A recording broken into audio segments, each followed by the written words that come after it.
What up? What up? What up? What's up, man? It's your boy Big Tight coming back through here one more again. Hey, y'all know we got a bunch of news today, man. Bunch of breaking news, man. We got the Lakers done sold. Jeannie Buss done sold the Lakers, man. When I tell you Jeannie Buss cashed out, you talking about cashing out at the casino? Ching ching. Hey, you talking about ching ching? Yes, sir. Hey. Jeannie Buss most definitely cashed out today. Ching, ching. $10 billion. Man, if I'm not mistaken, man, I think I heard that that's the most that a sports team. I'm talking about sports team. We ain't talking about just basketball, y'all. We talking about sports team. That's the most any sports team has ever been sold by, man. Jeannie Buss just sold the Lakers, man. What up with your Uzman? Appreciate you coming through, man. You say financially aware. Big Tight is here for sure. Uzman, appreciate you coming through, brother. Make sure you hit that like button on your way in the door. We're going to get right into it, Uzman. Hey, my next question for y'all is, what does this mean? What's next for the Lakers, y'all? What is next? Y'all see my poll. What's next for the Lakers, man? Is it LeBron opting in or opting out his contract? Y'all know he got to the end of this month. I think it's on the 30th, if I'm not mistaken. I think it's the 30th. LeBron got into the opt in or opt out of his contract. Which I believe he gonna opt in, y'all. That's what I believe. I don't think. I mean, it's good that the Lakers got an owner, and you know what? And I like the owner. I like the new owner from the Dodgers, man. Because one thing you know about this owner from the Dodgers, man, he most definitely will spend the money to bring the players to the team, man. Y'all see what the Dodgers doing? They will spend money. They will make trades to improve the team each year. So that's one thing I do like about him. And hey, I feel good about the position that the Lakers are in. What up with your Markel? What is that, Marquise? What up with your Marquise, man? You said on the 29th. Okay, that's what's up. Be good. You say LeBron gone? I don't know, be good. Hey, it's gonna be interesting, be good, to see what happens. Hey, I tell you this, be good.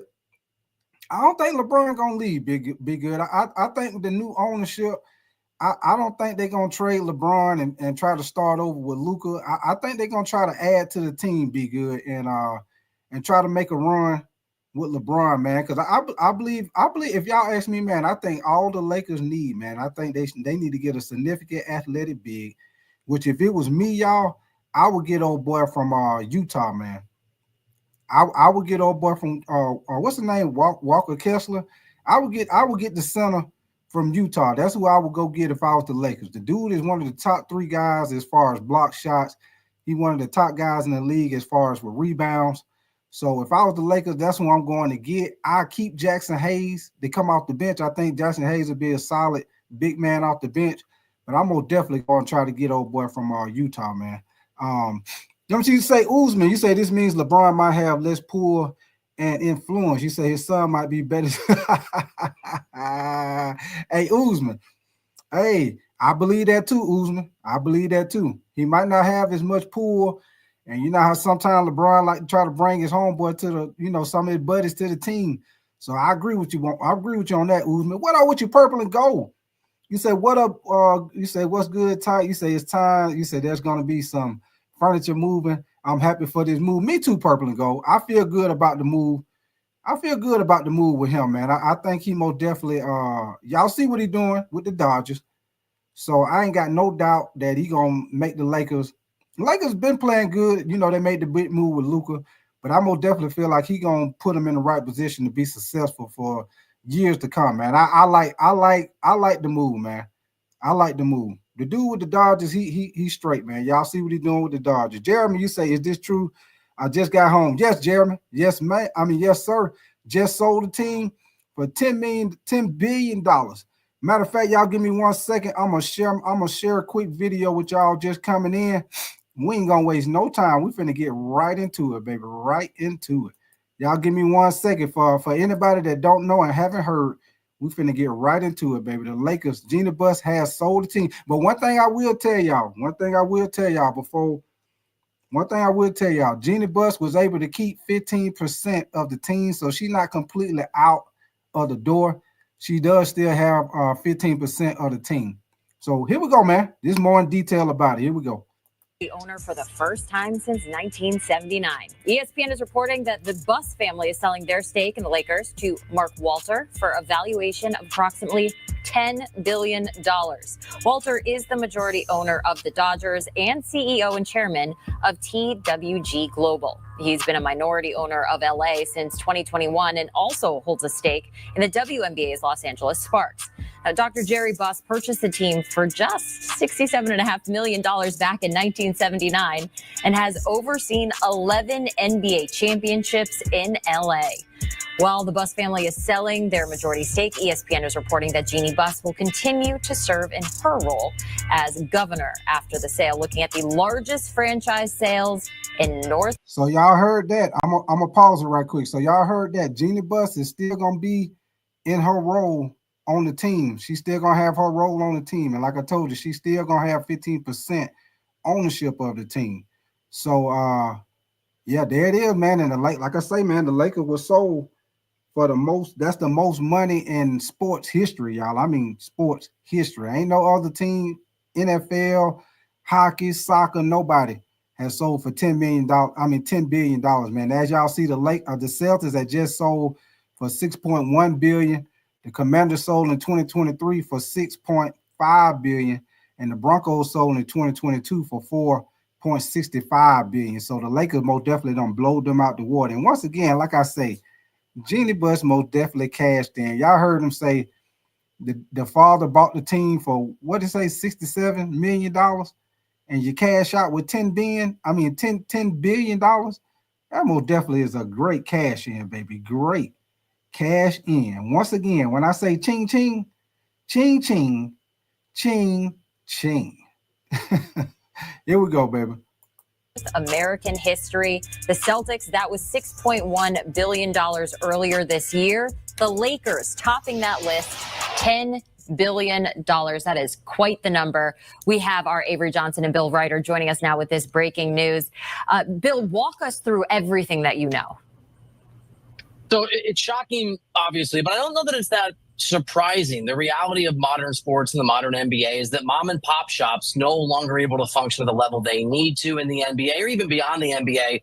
And this is something that's been speculated across the league for a long time. I can remember, I think here on HQ, maybe a year ago, doing one of those prediction shows we throw together sometimes, or prediction segment. I just threw out in the next, whatever it was, 2-3 years, the Lakers will be sold. Not because I knew it would happen, because inevitably 3, 4, 5 years, obviously it was quicker than that. This was going to happen. I love Jeannie Buss. I think most people that have interacted with her think highly of her. She's been an incredible steward of that organization. It really turned things around when she took over the organization from her brother. But the fact is that it was a lot of stress. She didn't love the limelight. And as much as the Buss family has a lot of money compared to most people in America, they are not generationally wealthy multi-billionaires like the new class of owners across sports. And so I think this is an inevitable outcome of the fact that these teams are worth billions of dollars, in this case, $10 billion. Now, I don't have a lot of details as it relates to how actual control will work, whether Jeannie Buss will actually be involved in the long term. It didn't go that way, not really with Mark Cuban to the Luka Doncic trade. But it's certainly a stunning bit of news in LA, if not ultimately surprising, given just the nature of ownership and how much these teams are worth today. Avery, from your perspective, what do you think prompted the Buss family to sell? Show me the money. That's really what it is. You know, at the end of the day, a lot of these owners get to a point where they feel that they've taken a franchise as far as they could take it. When Mark Cuban sold the Mavericks, it was to a point where, hey, I don't want to get involved with, a new real estate deal. I'm not a real estate guy. The Mavericks lease ends in 2031. I need to sell this team to a family that has deeper pockets and that understand how to build a real estate, that obviously wants to have a casino involved. So that wasn't Mark's deal, so he decided to sell. You look at the Redskins, Josh Harris is not just a guy's personal wealth, it's the corporations. Dallas Mavericks, Sands Corporation behind that ownership deal. Josh Harris, Apollo with the Washington Commanders. You're looking at, $530 billion under assets. Now you're looking at this situation. with Mr. Walter, who's coming in from the Guggenheim Partners. It's not his own $6 billion of net worth, but it's the $340 billion of assets that they have under management. So a lot of these new groups, I agree with Bill, the mom and pops, that's done. A lot of these groups with deeper pockets that can have even more of a, not a catastrophic, but a more comprehensive meaning and vision for this franchise to move forward. What's going to happen with the Lakers? You look at the Clippers, they're in Intuit Arena. I heard a majestic arena, the most expensive arena in the NBA. So what's going to happen with Crypto Arena and all of the real estate around that? You need people with really deep pockets, deeper than the Buss family, to take these franchises to this next level. So, and that's exactly what just happened. And when we think about the future of the Lakers, Bill, what does that now look like with this new ownership group? I mean, it's a question mark in terms. Look, this is, as Avery said, as I said, this is a mom and pop shop, and a lot of the people that work in this organization, from the very top all the way down, are personal friends of the Buss family, have relationships with the Buss family. So there are certainly going to be changes. The degree to which it is hard to know. I think Mark Cuban and the Mavericks are such a great example, because when Cuban sold that team, he was under the impression he would still have control over basketball operations. There are two governors. There's a governor and an alternate governor. The reporting out of ESPN is that Jeannie Buss will remain one of the governors, which means decision maker. But this is sort of like working for the president.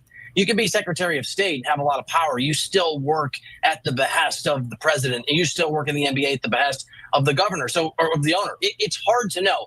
I will say this gentleman who's buying this team has a track record, and Avery noted this. This is modern sports now, modern sports ownership. You have to have someone who has billions of dollars behind them, an infrastructure of success. And teams now, like see Liverpool and the Red Sox owned by the same owner, shouldn't go down the list. This is the guy who's done a hell of a job, an amazing job with the Los Angeles Dodgers. He runs a very impressive sports operation. So I think in the long term, medium term, Dodgers are going to be in really good shape. Seems like, it's hard to know, they're in very good hands. But there are certainly going to be changes to the culture in Los Angeles, to how things are run. And I think maybe it's a 5-year timeline. Maybe it's more quickly. There will probably be changes in who is making decisions, and maybe even the philosophy of how things run.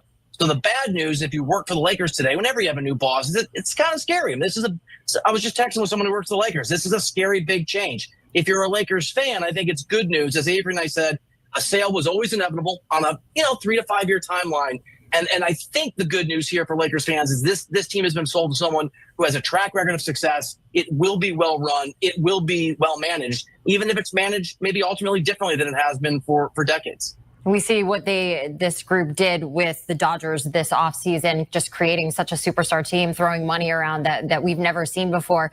And when you think about the Lakers. And one quick thing, y'all, that I want to say, and we're going to get back to the video. See, this right here is very interesting, y'all, very interesting. And the reason why I say that, because y'all know, like they say, with new ownership, sometimes you have changes with new ownership. And just like I think one of y'all said that in the chat, that LeBron probably won't have as much say-so as he normally does with, Jeannie Buss, by them everybody being good friends, buddy, everybody rubbing shoulders, elbows. So, hey, y'all know with new ownership, sometimes it comes with new changes, man. So it's going to be very interesting to see how things go at the end of this month when it's time for LeBron to either opt in or opt out of his contract, man. It's going to be very interesting, y'all. I'm pretty sure they probably going to try to keep LeBron happy and keep him there and try to bring extra value to the team. Yeah, like I said, y'all, as far as my opinion, as far as with the Lakers, as far as the needs, they most definitely got to get an athletic big. And I feel like if they get a better bench and an athletic big, I feel like they can make a run in the playoffs, especially with Luka getting in better shape. I think now I'm not finna tell y'all he's just going to all of a sudden, what up with your trash channel? Appreciate you coming through, trash channel. Hey, trash channel, we're going to talk some football today too, trash channel. You see your boy Jaire Alexander done signed with the Baltimore Ravens, man. We got a little bit of everything to talk about tonight, man. We're going to talk about the Lakers. We're going to talk about the situation with Jaire Alexander signing with the Baltimore Ravens. Is that a signing, y'all, that's going to help them get over the hump? Because y'all know one of the weaknesses with the Baltimore Ravens last year was the fact that their secondary was horrible. They gave up a lot, especially the first half of the season. What up with your Candy Girl? Appreciate you coming through, Candy Girl, for sure. Y'all know with the Baltimore Ravens, they most definitely gave up a lot of, they were like one of the worst secondaries, especially if y'all play fantasy football like I did. I most definitely, whatever receiver was going against the Baltimore Ravens last year, I most definitely was picking that receiver on on DraftKings, Underdog Fantasy, whatever you play. So I most definitely feel like Jaire Alexander is going to help them out a lot. I like the draft pick that they picked up with Mike Green. I like that they got the safety from Georgia. So Baltimore Ravens most definitely going to have upgrades on their defense, man. And I think Jaire Alexander, if he can stay healthy, y'all, if he can stay healthy. What up with your Yoda the Jeezy? Jeremy James, you say Baltimore got to win the AFC this year. Yeah, facts, man. They got to get over the hump, man. They got to get over the hump. It's like every time the Ravens, they go through the season, they have a good year, and they get in, and they can't get over the hump, man. They either get knocked out by Kansas City, or this year they got knocked out by the Buffalo Bills, man. So, yeah, man. Your boy, hey, Lamar Jackson got to finally get over the hump, man, for sure. Trash Channel, you say I can only like this once, unfortunately. Trash Channel, it's all good, baby. Like Trash Channel, I told you, we're gonna talk about everything today, y'all. We're gonna talk about these Lakers. We're gonna talk about Jaire Alexander signing with the Baltimore Ravens. We're gonna talk about Caitlin Clark. Most definitely got a big win. They had a scuffle last night. Hey, when I tell y'all, them girls in the WNBA be hating on Caitlin Clark, and Caitlin Clark be hooping. She be hooping, man. I like the fact that on her interview, they was trying to talk to her and the coach about what happened. Caitlin Clark was like, hey, forget that. Let's talk basketball. That right there sold me on Caitlin Clark right there. I was looking for what team I wanted to be. Like, I like the WNBA, but I was trying to find me a team like what I want. Hey, she just sold me on that, man. I think I'm an Indiana Fever fan for the WNBA, man. Caitlin Clark, just because of the fact that all the WNBA, a lot of them players be hating on Caitlin Clark, man, because she getting the spotlight. But she be hooping, man. What up with your Nick Tri-State, man? What up with your snap rap? You say my wish has come true. I hear you. Nick Tri-State, you say what's good? You say new ownership have no loyalty to LeBron. Facts, Nick Tri-State. Hey, Nick Tri-State, you know LeBron got the end of this month on the 30th to opt in or either opt out of his contract, y'all. So yeah, be good. Paige Beckman, Paige Buckets. Hey, she balling too, be good. She balling too. Her and that point guard, the other guard that play with her, be good. They probably got one of the best backcourts in the WNBA, man, for sure, man, for sure. But yeah, Nick Tri-State, it most definitely ain't no loyalty. Y'all, yeah, like I said, y'all know with new ownership come with different moves, y'all. So, I mean, I'm gonna put it like this, y'all. I don't believe they gonna let LeBron go. I believe they probably because check this out, y'all. One key thing. I know some of y'all just coming in here. One key thing that y'all probably didn't see on my video right here is that even though Jeannie Buss sold the team, she is still keeping her position as president for the Lakers, y'all. I'm gonna say that one more time. Jeannie Buss is still keeping her position as far as what is she doing for the Lakers, as far as being the president and certain decision making that she makes. She is keeping her position, and also she still has 15% ownership in the team, y'all. So that let y'all know if Jeannie Buss, even though the guy from the Dodgers bought the team, Jeannie Buss is still gonna be running things. So that lets you know LeBron probably ain't going nowhere because Jeannie Buss staying in the picture. And y'all know Jeannie Buss and LeBron, they good friends. They, LeBron good friends of the family. I don't think LeBron going nowhere. But I will tell y'all this, with that new ownership, and y'all know with the Dodgers will make moves to make their team better. And I think that owner going to do the same thing with the Lakers. I think he going to make the moves that the Lakers need to make the Lakers back in a championship, competition, man, for sure, man. Let me see. You say Jeremy James. You say Caitlin can play some basketball. She got some serious ass skills for sure. Jeremy James. Big girl. You say Caitlin Clark. You say Caitlin turned the ball over too much for you, and their teams is playing subpar. Be good. Now I will tell you this, Be Good. I agree with you. They team do need to be they need a little more talent on that team, but Be Good. You can't knock it. Your girl Caitlin Clark be hooping, man. And y'all see how last night, man, that the Connecticut Suns, man, they was out there trying to rough her up the whole game, man. Old girl poked her in the eye. Caitlin Clark, responded and pushed her. Then old girl knocked her to the ground. Caitlin Clark, one thing I say about Caitlin Clark, man, she don't do no complaining. She get right back up and be hooping, man.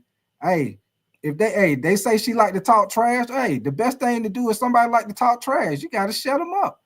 And the only way to shut them up is to lock their ass down. And that's the problem. They can't lock her down. She got the Steph Curry with the shot, boy. Yes, sir. Girl, Caitlin Clark. Yes, sir. Indiana Fever. And with that, they will be playing in the Commissioner Cup, y'all. The in-season tournament. They will be going and playing the Minnesota Lynx, man. But one key thing, man, your girl Nafesia Collier, she hurt her back in the third quarter and she didn't come back. So but the one key thing is, y'all, they don't play that little in-season championship game until July the 1st. So it'll be interesting to see if Nafesia, be able to come back from that back injury because she did not come back in the game. Snap Rap, you say they have no future assets or team depth to work it, though. You say it's not baseball where they can keep spending money. You got a point, Snap Rap, because in baseball they don't have a salary cap. You got a great point, Snap Rap. Jeremy James, you say, okay, you agreeing with him. Okay. Dakota Miller, what up with you, man? You say anyone who thinks Paige is better needs a yes, sir, Dakota. Hey, I agree with you, man. Hey, Caitlin Clark all day, every day, baby. Caitlin Clark be hooping, man. Now Paige Becker, she good now. But that goddamn Caitlin Clark be hooping, man. And almost every other game she play, man, all the girls on the other team, they always be trying to rough her up, man. Caitlin Clark still be hooping, man. Hooping, man. Y'all see the jealousy. The jealousy is out there. The jealousy is out there. Be Good, you say Paige been better than Clark? I don't know, Be Good. Hey, Clark be hooping, man. Paige good now. Hey, Be Good. They right there neck and neck. But I think Caitlin Clark got her though, man. I think she got her. But yeah, man, y'all make sure y'all double tap that screen on y'all way in the door. Hey, and another thing I want to say, y'all, shout out to the Florida Panthers, man. Shout out to the Florida Panthers. I don't know if any of y'all watch hockey. I'm not a big hockey fan, but yeah, shout out to the Florida Panthers, man, for winning the Stanley Cup 2 years in a row, man. 2 years in a row. And they already predicting that they might three-peat. So shout out to the Florida Panthers, man. Shout out to them boys, man. The big game by them, man. They beat the Edmonton Oilers, man.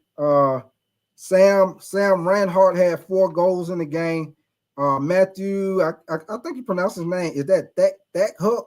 He had 1 game, and the goalie Sergi for the Florida Panthers, he had 28 saves in the game, man. So good defense by the goalie to hold him to 1 point. Florida was able to beat them boys 5-1, man. So shout out to the Florida Panthers, man, for winning the Stanley Cup, man. And you know what? It's crazy because Florida is a warm, hot state, and they got a damn hockey team, and they won the Stanley, and they whooping ass at hockey. That is wild, man. That is wild. That is wild for sure. Let me see you say Dakota. You say, yeah, so good. She had to stay in college an extra year to be the first pick. Be Good, you say Paige can score, pass, and defense. Jeremy Jane, you say like, comment, and subscribe to my. Yeah, for sure, Jeremy Jane. Dakota, you say Caitlin is already the best point guard and shooter in the league and averages 9 assists for sure. Hey, matter of fact, y'all, the game they just beat, the Connecticut Suns, she had 20 points, 6 assists, and she was 4 of 6 from 3-point range. You already know. Yes, sir. But let's get right into it, man.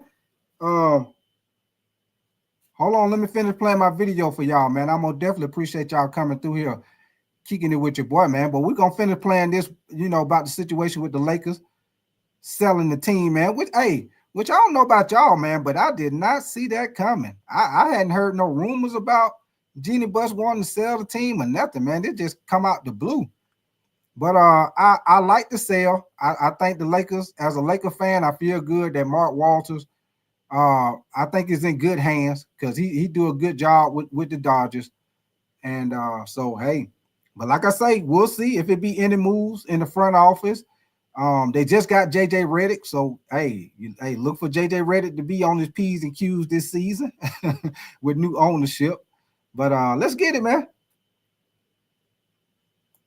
As you think about LeBron James. So, Avery, what does this mean for the future of LeBron? Do you think that this gives any clarity to what he's going to do next? Well, I think this really gives LeBron James an opportunity, especially as a businessman, to partner with a group that just have unlimited resources, they're very capital well positioned. So this gives LeBron James, especially someone who's been talked about that wants to be an NBA owner at some point in his career. So this will give LeBron James the confidence that he can play as long as he wants to play, as long as he's healthy, and he has an ownership group that have, the pockets and the cash. And one quick thing I want to show you while I got this on my screen, y'all. Y'all see this year coming up for the 25-26 season. Now, he opted into his contract. Y'all see the cap hit for the Lakers. It's going to be $52.6 million, which, he going to get that because LeBron's still one of the top players. He still perform at a high level. I mean, yeah, he has slacked off a little bit, but he still performed as one of the top players in the NBA, man, for sure. But we're going to talk, like I said, we're going to also get into the NBA Finals, man. We're going to do our predictions on Game 6, man, and we also going to get into the Haliburton calf injury. I got a little video for y'all with that, man. I got a video I look at, man, and guy's named Dr. Sutter. He goes into detail with the calf injury, and, my thing is, y'all, the situation with Haliburton, because they say he's going to have an MRI on that calf injury, y'all. My thing is this, even though they need him, but my thing is, man, I think if he does, which most likely he's going to play, y'all know he's not going to miss the game for the NBA Finals. Let me see. Sin no more. You say Jeannie Buss is going to still be head of operation. Facts.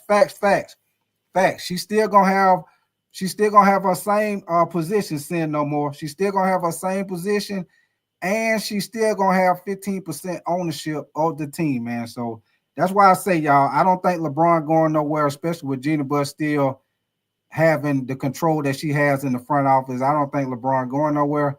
9 times out of 10, I feel like he's going to opt into his contract.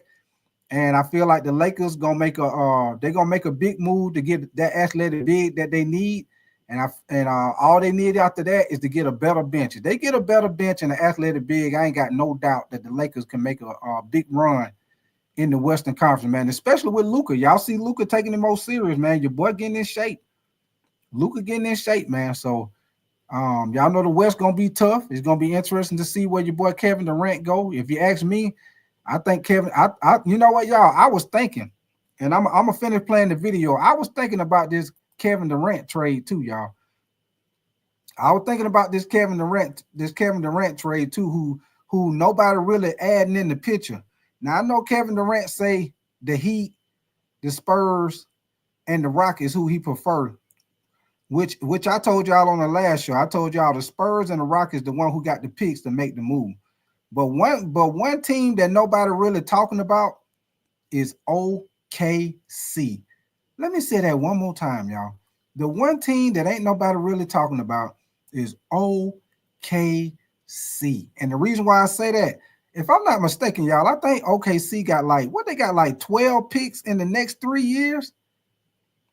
So that's another team that ain't nobody really talking about that can make that move easy. They can make that move easy with the picks that they got. And I'm just going off based on the Desmond Bain trade. I'm going based off the Desmond Bain trade that they gave up 4 picks and 2 players for the trade Desmond Bain from Memphis to Orlando. So if they gave up 4 picks, you might have to give up 6 or 7 picks to get Durant. And there's only a few teams that got that many picks and the assets as far as the players to make that trade, man. So I just wanted to throw that out there at y'all. I know some of y'all probably already done thought about it, but hey, even though OKC is in the championship, y'all keep that in mind in your back pocket. OKC got like 12 picks. I think they got like 12 or 14 picks in the next 3 years, y'all. So that's a team that ain't nobody really talking about that could make the move to try to get Durant besides the Rockets and the Spurs, y'all. So y'all keep an eye on that. And y'all remember, I throwed it out there at y'all. And I think somebody else was saying that in the chat too. I forgot who it was, but somebody else brought that up in the chat also, man. Snap Rap, you say sneakers okay loaded. Send no more. You say 12 for okay, that's what it is. 12. Okay, appreciate that. Send no more. Snap Rap, you say talk about making some right decision for sure, man. Send no more. You say 4 picks and 2 players for Bane is crazy. Hey, send no more. Hey, check it out. Send no more. Desmond Bane, I like Desmond Bane. I think he's a solid player. But 4 picks, that was a lot, y'all. That was a lot. And y'all know, like I said, I think Desmond Bane gonna be a great fit for Orlando Magic because Orlando Magic, I think they like top 3 in the NBA as far as their defense. They needed more offense. Desmond Bane gonna give them that. He gonna give them that. He averaged about 20 points a game. What up with you, Husky, man? Appreciate you coming through, Husky. What up with your time? You say the series is overtime. I hear you, brother. Yeah, I think they might be in trouble, baby. They might be in trouble. Husky. I got you, Husky. I got you. Husky. Did you change your name, Husky? Because you know I already had you a mod, but I got you, Husky. Hold on, Husky. I got you because you was already a mod. I don't know what happened, Husky. Hold on, Husky. Hold on, Husky.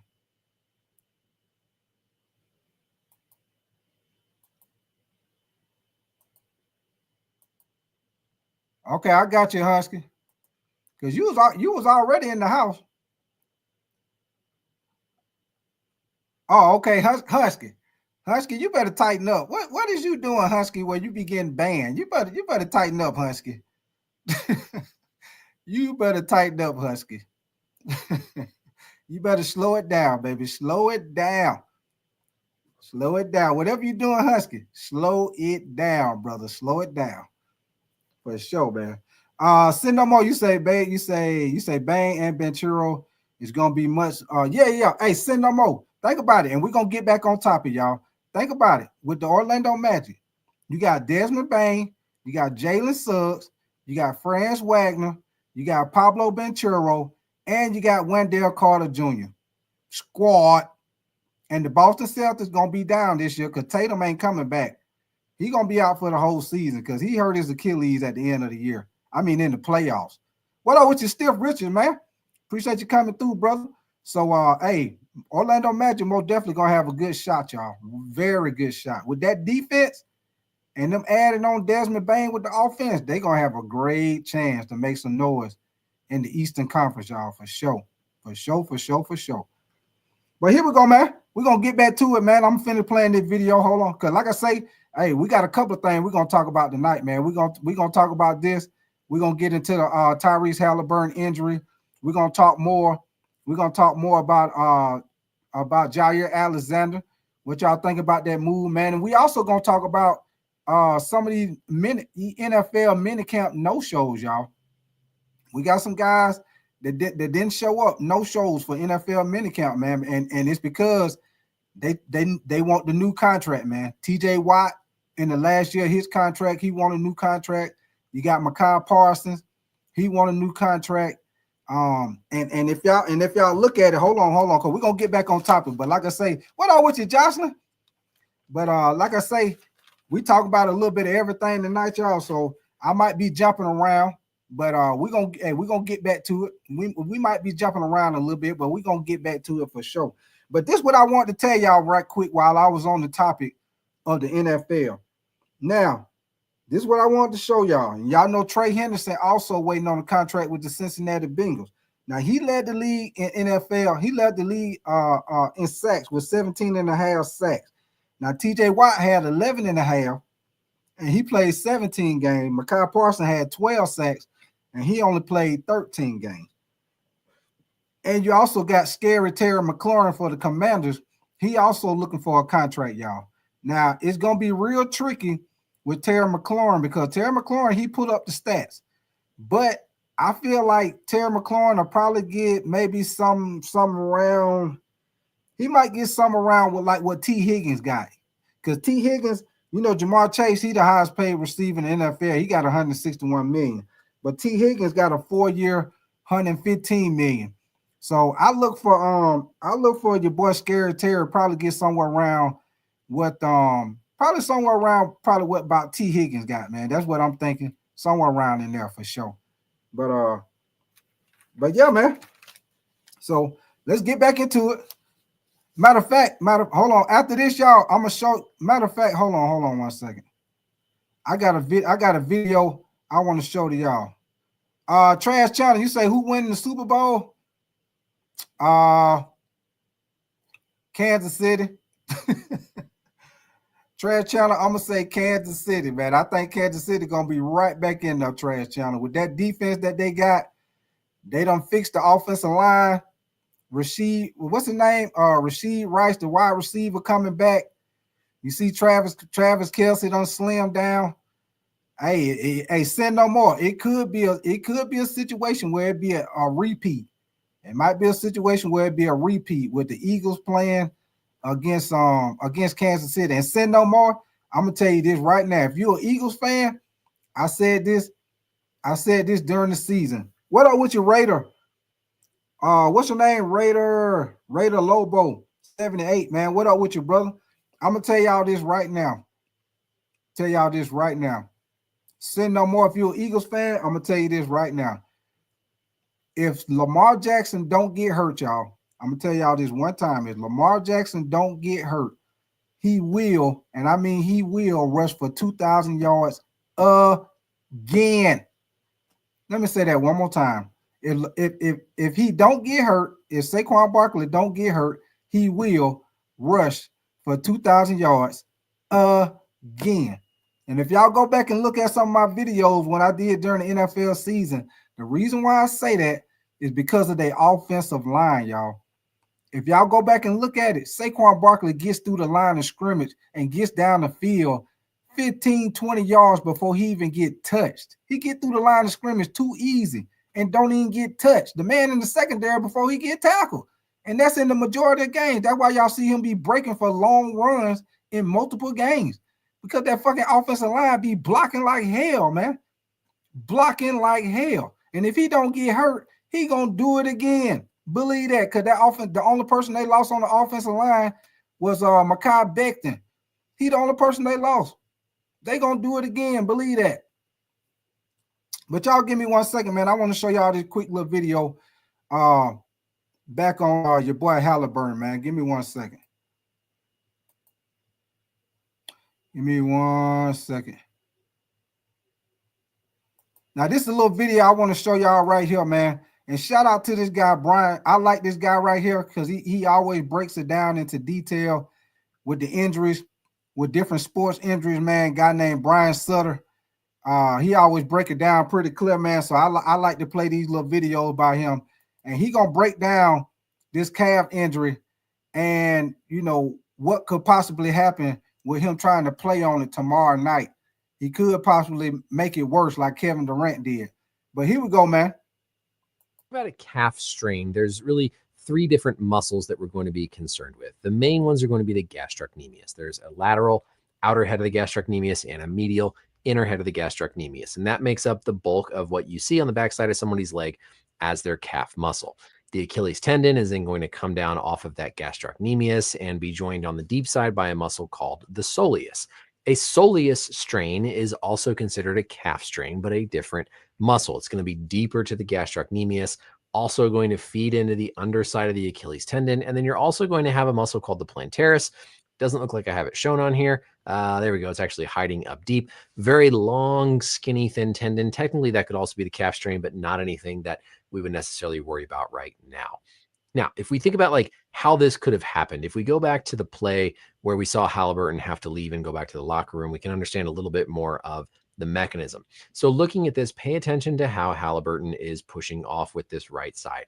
We catch this step right here. In this position, that calf is going to be stretched. That muscle is trying to fire as he accelerates and pushes off. And this probably irritated the muscle. That might have been when a more significant strain occurred. We see him grabbing around the calf. But importantly, we don't see any like recoil in the tendon. We don't see any snap. But this position is absolutely going to put strain and stress that calf complex, that Achilles tendon area. Afterwards, of course, leaning back to the locker room, we saw that he had everything wrapped. This is probably some ice potentially, maybe a little bit of heat on here, trying to keep him loose. Also has his back wrapped here. But at this moment, remember that the team did an evaluation. They were trying to assess his strength, his function. They made sure his Achilles was intact. But when you have a specific moment where something gets worse, you have to go back to the locker room. That's different than just dealing with some degree of soreness. But remember, we saw Haliburton limping off the podium at the end of game 2. So something clearly happened during game 2 that aggravated his leg that he's been dealing with. And I don't believe that the Pacers had no clue what was going on and were concerned about it. He probably had a calf strain in game 2 or game 1 that just became worse and exacerbated more recently. Now, there's one, I think, hopeful scenario for all of this. If we look back at our biodigital anatomy tool, it is very possible to rupture or injure this plantaris muscle tendon, and that can cause pretty significant pain, but doesn't functionally limit you. I've seen a couple cases of this over the last few years where this plantaris tendon can actually rupture. You can have tendinopathy of this plantaris tendon, and that can cause a lot of pain, but no real functional impairment. If for some stroke of luck, that's what Haliburton is dealing with, is an injury to this plantaris tendon, then I change my mind. I think he'll be just fine if they can manage his pain. I wouldn't be worried about his function. But remember, a calf muscle strain is an actual tear of those muscle fibers. That's not something that's going to heal in just a couple days of rest. If you continue to play, continue to push off, you're continuing to tear those fibers, never giving it a chance to scar in and then transition to nice normal muscle fibers. And so this is only going to linger and get worse as the games go on if this is in fact muscle tendon of the calf and not this more one-off type of plantaris injury. And that's where I would fully expect, I would be shocked if we hear a report from an MRI saying Tyrese Haliburton has been ruled out for game 6. He played in game 5. He looked hobbled for sure, but I can't imagine seeing something new where they would say, absolutely not, it's not safe for you to go. Because worst case scenario, he's got a high grade injury. He tries to go, he makes it worse. You're at the end of the season anyways, and you're going to have time to recover in the offseason. So at this point, it's kind of all bets are off. And I would fully expect him to go unless the absolutely bizarre one of a million type of thing. What I think is more likely is we get the MRI. MRI confirms no structural damage, right? They're going to say no structural damage because they want to make sure that we know the Achilles is okay, but he's got a calf strain or a muscle strain. We'll see him listed as questionable. He'll try to play through the game. He's probably going to be limited. He'll probably have to come out at some point. He might re-aggravate it. And I expect this is going to nag and continue to bother him. I hope we don't see a repeat of the whole Kevin Durant narrative with his calf strain. Remember, when we go back to this anatomy model, there's a lot of variation with where these injuries can occur. Somebody might have an injury here in the more myotendinous junction or truly the Achilles, and they're calling it a calf injury. It might be the muscle. And so is it possible that we see something worse like an Achilles tear with Haliburton? Of course, that's possible with any player anytime they step on the court. But without knowing exactly, are we up in this muscle belly up here? Are we at the myotendinous junction? Are we in the tendon itself? Are we deep to all that in the soleus? We have no way of knowing truly what that risk is of subsequent Achilles tears. So that's it for the video. Stay tuned to see the final report on the MRI. But again, I expect him to go, but expect him. All right, y'all. I like to play the little video with him, man, because he breaks it down into detail of the injuries that be going on with certain players, man. He do it with the NBA and he do it with the NFL. So I like to show that dude, man. He always show all the way into detail, you know, what be going on with the injuries, man. But if you ask me, it's game 6. They're at home. They're in a must-win situation. I believe he gonna play. What up with your guy by the Sean? Appreciate you coming through, brother. If you ask me, I think that he gonna play, but I think they gonna limit his minutes, y'all. I think this game it'll probably be more of TJ McConnell playing, which I actually think that would be better. What up with your Gertrude, man? Appreciate you coming through. I actually think that would be better, y'all, because if you look at the last game they played, the Pacers were playing. They actually were playing better. They were playing better when T.J. McConnell was in, Obi Toppin was in, and Mathurin. When they had those three guys in, that's when they made the run and came back, man. So send no more. Yeah, you can also do that. You also can put Nembhard at the point. But I tell you this, send no more. Gertrude, you say what happened? Gertrude, the Lakers. I don't know if you heard Gertrude, but the Jeannie Buss just sold the Lakers for $10 billion, Gertrude. So that's what we were talking about. And we also was talking about Haliburton got a calf injury, where he questionable for tomorrow night game. So that's what we've been talking about so far, Gertrude. Coach Sterling, what up with you, Coach Sterling? You say they'll rotate a lot, so I would stay away from props. You say no telling who will get hot. Yeah, for sure, man.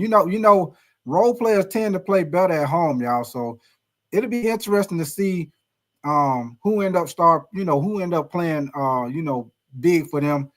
Whether it be Mathurin, it'll be like I said, y'all. If it's me, I'm making a change in the starting lineup, y'all. I'm making a change in the starting lineup. I'm because Obi Toppin been playing good. Mathurin been playing good when he come in. I might make a change, man. Neesmith, he been a little inconsistent, man. He ain't really gave them the production on offense like they need. I mean, he done had spurts at certain times of the game. What up with you, Blackout, man? Appreciate you coming through, brother. Coach Sterling, you say they'll most likely play through Siakam. I think so too. Goodbye to Sean. You say, why would Carlisle bench him?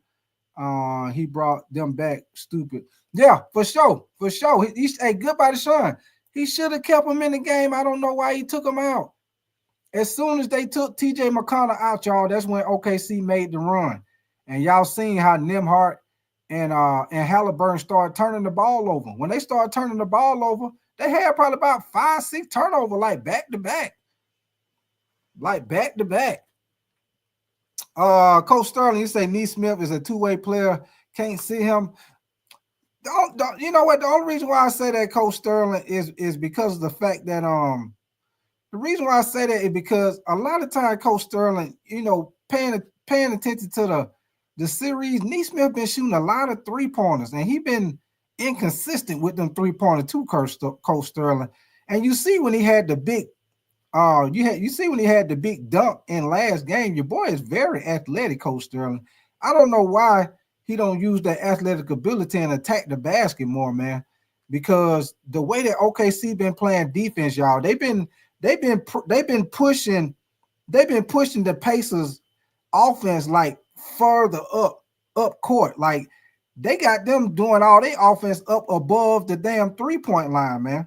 They damn near half court trying to run their damn offense, and that ain't gonna work. They got to get a look. They got to, and I think it would help Coach Sterling maybe if they let Nembhard or somebody else bring the ball up, man. But I like when T.J. McConnell bring the ball up because he a little faster, and he a little faster with with moving and everything. So yeah, David. Yeah, she sold that team. Hey, David. All I can say, David. Ching ching, ching ching. Hey, that most definitely was the big casino cash out. Hit that cash out button. Ching ching, ching ching. For sure, baby. Jeannie Buss cashed out. I think they say the dad bought the team for $67 million, and she just sold the team for $10 billion. And once again, y'all, that $10 billion is more money sold by more money a team has sold by than any sports franchise in history. Ain't no team in history ever sold, and that's all the sports, y'all. Y'all check it out yourself. All the sports, ain't no other team sold for $10 billion. For sure. So, girl, hey, and y'all, and I'm gonna get back on topic, Coach Sterling, and Jeannie Buss still hold her same position, so she still got pretty much all the say so she had at first, and she still owned 15% of the team also. So she still got a lot of say so, and she still got 15%. So she still got a little say so. She ain't got that much, but she got a little say so on what's going on for sure. Send no more. You say the guy who brought it always owns. Yeah. He owned the Dodgers. Facts. They say he want to buy the WNBA team for the LA too. They say he want to buy LA WNBA team too. So they say he want to own all the teams in LA is what he trying to do, y'all. And the rate he going, he might end up doing it. You say the new owner got $360 billion in assets. Woo. Yeah, so Coach Starling. Yeah, the Sparks, the LA Sparks. Yeah, he want to buy them too, man. So that might be the next. That might be the next domino to fall, Coach Sterling. You know, he might buy that team right there for sure. So we're gonna find out. Most definitely, baby. We gonna find out. You say he hits big shots, gets caught up in the shots. That you say that don't matter. Coach gotta get him smarter for sure. So this what I'm saying, y'all. In this game right here, what's your name? Chris Ron Charles. You say go local. You say go local airport reparations. I hear you, man. But hey, this what I'm saying, y'all. Because Obi Toppin been playing so good when he come in, hey, I might make an adjustment in this game. I might come out with Obi Toppin starting and let Miles Turner come off the bench. What y'all think about that? What y'all think about Obi Toppin starting and Miles Turner coming off the bench? Because Obi Toppin been playing good ball, man. Miles Turner, my thing with Miles Turner, y'all, he hang out at the perimeter a lot, man. That's why Miles Turner don't get that many rebounds, because he up around the perimeter a lot. That's why he don't get no rebounds. And at least Pascal Siakam at least he get down there and try to get some rebounds. So I will go with Obi Toppin at the 5. I'm putting Pascal Siakam at the 4. I'm gonna start Nembhard at the point, and I'm bringing Mathurin in. And let me see, I'm probably bringing Mathurin in and Neesmith. That'll probably be my starting 5. Nembhard, Neesmith, Mathurin, Pascal Siakam, and Obi Toppin. That'll probably be my starting 5 to go with the game. I'll go with that, see how it go, man. They got to do something different, man. They got to make an adjustment. And they also, I'm going to tell y'all something else, y'all. This what I think. This is what I think Indiana Pacers need to do as an adjustment in this series, y'all. This is what I think they need to do, because right now they so focused on SGA that Jalen Williams is killing them right now. Right now they don't have no answer for Jalen Williams. He's killing them. So this is my thing, y'all. I'm gonna do an old school move, like how they used to try to do with when they play against players like Kobe and people like that. I'm gonna do it old school, y'all. SGA, we're gonna guard SGA straight up. If he score 40 points, he score 40 points. But what we're gonna try to do is we're gonna try to slow everybody else down. If they can slow everybody else down and SGA get off, hey, SGA ain't gonna score 100 goddamn points. He ain't gonna score 100 points. Even if he score 50 points, that still ain't gonna be enough. So that might be a strategy that I might try if I'm the Pacers, man. Just guard SGA straight up like you've been doing, and try to slow everybody else down. If they can slow everybody else down, and they can figure out a way to slow Jalen Williams down, that would help them out a whole lot. If they can figure out a way how to slow Jalen Williams down, because right now, even though SGA been hooping, Jalen Williams is the key to this series for them on offense. Jalen Williams is the key to their offense. It ain't SGA. It's fucking Jalen Williams. They ain't got no answer for him right now. And he is killing them. So my thing is, let SGA do his thing. If he score 40, he score 40. Hey, the same thing they did with Donovan Mitchell. Donovan Mitchell was scoring all them points, but they were able to slow the other guys down. So that's my thing. Use that strategy and change the starting lineup. Let Miles Turner come off the bench, because Miles Turner, he ain't helping you on the boards at all, man. He ain't helping you on the boards at all.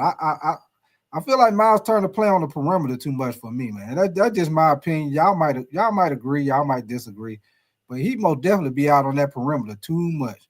And then sometimes he be trying to dribble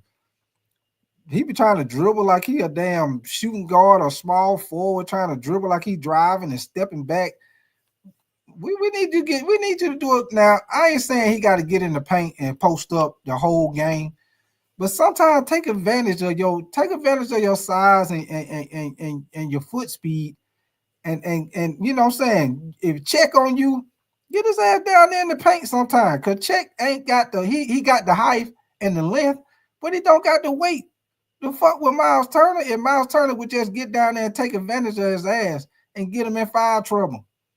But that's just me. Let me just say David Majors. You say a little white boy almost on the game himself. And Larry Walker, man, what up with you, man? Appreciate you coming through, Larry Walker, for sure, man. Appreciate you coming back through. So, hey, so how y'all feel about this Laker move, man? How y'all feel about this, man? Y'all think it's gonna what y'all feel like what's gonna be next for the Lakers? Y'all think they're gonna make a big move? Larry Walker, you say, where were you born? I am born. Hey, I'm from the ATL, baby. ATL, born and raised in the ATL, Larry Walker. Jocelyn, you say it's limbo time. I hear you, Jocelyn. You already know. Jocelyn in the house. Appreciate you coming through, Jocelyn. All right, man. Like I say, we got a lot we're gonna talk about, man. Y'all give me 1 second. Let me see what else I want to get into.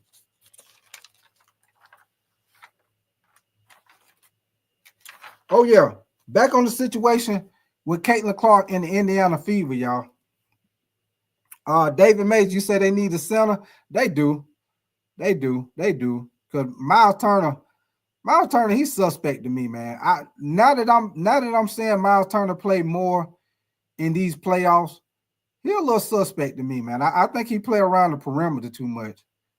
I mean, it's good that he can stretch the floor and he can shoot the 3-pointer, but I don't want you doing that the whole fucking game, man. Not the whole game. I mean, I don't care if you do it sometime because you can do it and it opens up the floor, but all the time, that's why he don't get no rebounds, y'all. If y'all look at Miles Turner's stats, he don't hardly get no rebounds, none, and it's because he's too far away from the basket.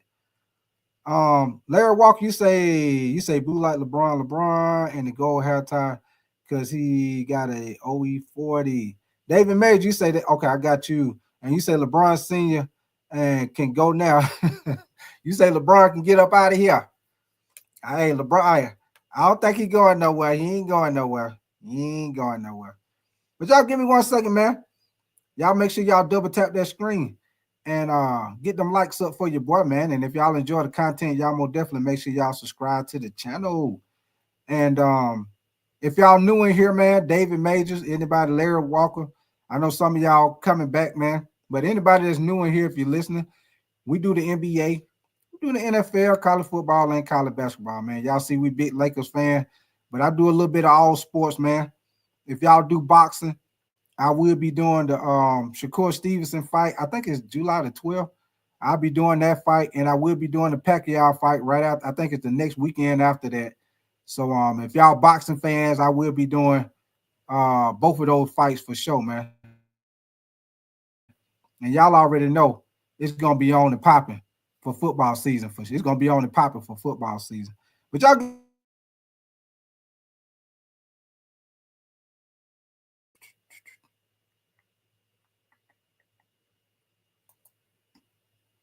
give me 1 second.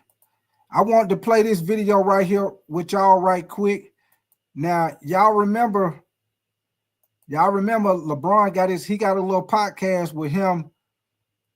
He got a little podcast and he was talking about the situation with, rings. I guess he was trying to say that rings shouldn't define your career or whatever. And Kendra Perkins was responding to that. But yeah, y'all look at this video, man. If y'all ain't seen it, LeBron, he talking about the situation. You know how everybody talk about the situation with LeBron and LeBron and Jordan, the GOAT. Jordan got 6 rings and LeBron got 4. And the situation, Well, he gonna give his opinion on it. And I'm gonna play this for y'all, man. And y'all just tell me what y'all think about it, y'all opinion or whatever. If you ain't already heard it, I'm about to play this for y'all, man. About the situation, how LeBron feel about situation with having rings and defining your career, whether or not if you're great or. But here we go, man. Done an interesting set of sound offs this morning. Again, interesting people saying interesting things. None perhaps more interesting than LeBron James, who was on his Mind the Game podcast discussing the shift in ring culture and how it has been amplified in the NBA. A ring is a team accomplishment. Right. I don't know where it started. It's just it's a long conversation, especially when it comes to me individually. I don't know why it's discussed so much in our sport. You tell me, Allen Iverson and Charles Barkley and Steve Nash, our wasn't unbelievable. Like, oh, they can't be talked about or discussed with these guys is because this guy won one ring or won two rings or one, like, it's just weird to me. It's like saying Peyton Manning can't be in the same room with Brady or Mahomes because he only has one ring. Barry Bonds never won a World Series. And you can't sit here and tell me that he's not the greatest baseball player to ever touch a bat. Okay, so very interesting, obviously, and a part of the sports conversation that has been going on certainly as long as I've been here, which goes back to the late 90s. To clean up just one quick thing he said there, Peyton Manning won 2 Super Bowls, the one at the very end, but that's not really the most important part, of course. Winman, let's start with you. As you hear LeBron James, someone that you've been covering since he was a teenager, in that conversation, what's your reaction? I happen to agree with him. And right now I'm at the end of a 2-month run where I've been on the front line in the playoffs. And I know what it takes to win an NBA championship because I've watched team after team after team over the last 20 years, talking to players, even just in the last couple of days, about how exhausting it is. And it's why I never believe in ever, under any circumstances, pulling down or denigrating a champion by attaching an asterisk or something. But I will just say, is the only other thing, LeBron contributed to this with his movement in his career to join super teams and his infamous comments, not 5, not 6, not 7. In that situation, he sort of set a standard to change the conversation. Yeah, that it is fascinating that it is LeBron James making these statements. And I can't pretend, I want everyone to chime in on this because this applies in all sports across the board. I can't pretend that I know what it's like to have my every move dissected the way he does. We all get some of that. But LeBron James, literally everything he's done, every decision, both the big ones and all the others, are dissected constantly. So I don't know what that's like, and I don't know what it is he hears on a day-to-day basis. But let's just dive into that. Is it a reasonable way to frame players' careers and to judge athletes? But PK, I want to start with you. As of last night, Connor McDavid continues to be without a ring. People will tell me, people who know, I don't pretend to know nearly as much about hockey as most people who follow it ardently, will tell me he's as good as any player that ever lived. Is it reasonable to hold against him the fact that he doesn't have a cup and the Gretzkys and all the other guys at the very top of the list do? Well, for me, I don't think there's any point in playing sports if it's not about winning a championship. You play to win. I dreamt about winning a Stanley Cup. Even though I didn't get one, my dream was to win a cup. It wasn't to drive around in an Escalade. What up with your 336, man? Appreciate you coming through. You say, what up, Todd? You say, what y'all got going on? Yeah, 336, we just talking about a little bit of everything, man. You know, it's a lot of stuff going on. So we talking about, Jeannie Buss selling the Lakers for $10 billion. Ching, ching, ching, ching. We also talking about, your boy Tyrese Haliburton with the calf injury. He questionable for tomorrow night. And then, we also talking about the big signing. Jaire Alexander getting signed by the Baltimore Ravens, man. They actually got him for the low too, y'all. They only paid $4 million for 1 year, 336. Now, y'all heard them say, 336, that they was able to they basically was able to outbid the Carolina Panthers. $4 million. Hey, they couldn't come up with $4 million, 336. But yeah, man, we just talking about a little bit of everything, 336, and then we was also talking about, Caitlin Clark, how the WNBA, man, they be trying to rough up your girl Caitlin Clark because she be hooping on their ass. But here we go, man. I'm gonna finish playing this for y'all. And we also, the Florida Panthers, shout out to them, man. They won the Stanley Cup Finals for the second year in a row, repeat. They already predicting that they might three-peat. But here we go, man. Appreciate y'all coming through, kicking it with your boy. It wasn't to wear nice tailored suits. It wasn't to have the nicest watch. It wasn't to score a bunch of points. It was to win a championship. Now, whether you win one or not, we know it doesn't always happen. But to consider yourself the greatest, to me, you got to win a championship. And it doesn't matter what sport you're in. Some sports, it's more difficult than others. But we can't sit here and say that, oh, I want to be the greatest even though I didn't win. No. As hockey players in our sport, it's all about winning. Nothing's more important. Listen, last night I sat there and had to watch guys win the cup. I can't stand watching guys hoist that thing because all of us want to do it. But not everybody can. So you got to respect the game. The game, no one is bigger than the game in hockey. No one is bigger than that trophy. Nothing matters more than that trophy. That's in our sport. I can't speak to everything else. In our sport, nothing's more important. I get it. But the question is it a reasonable way to judge the greatness of a player? No.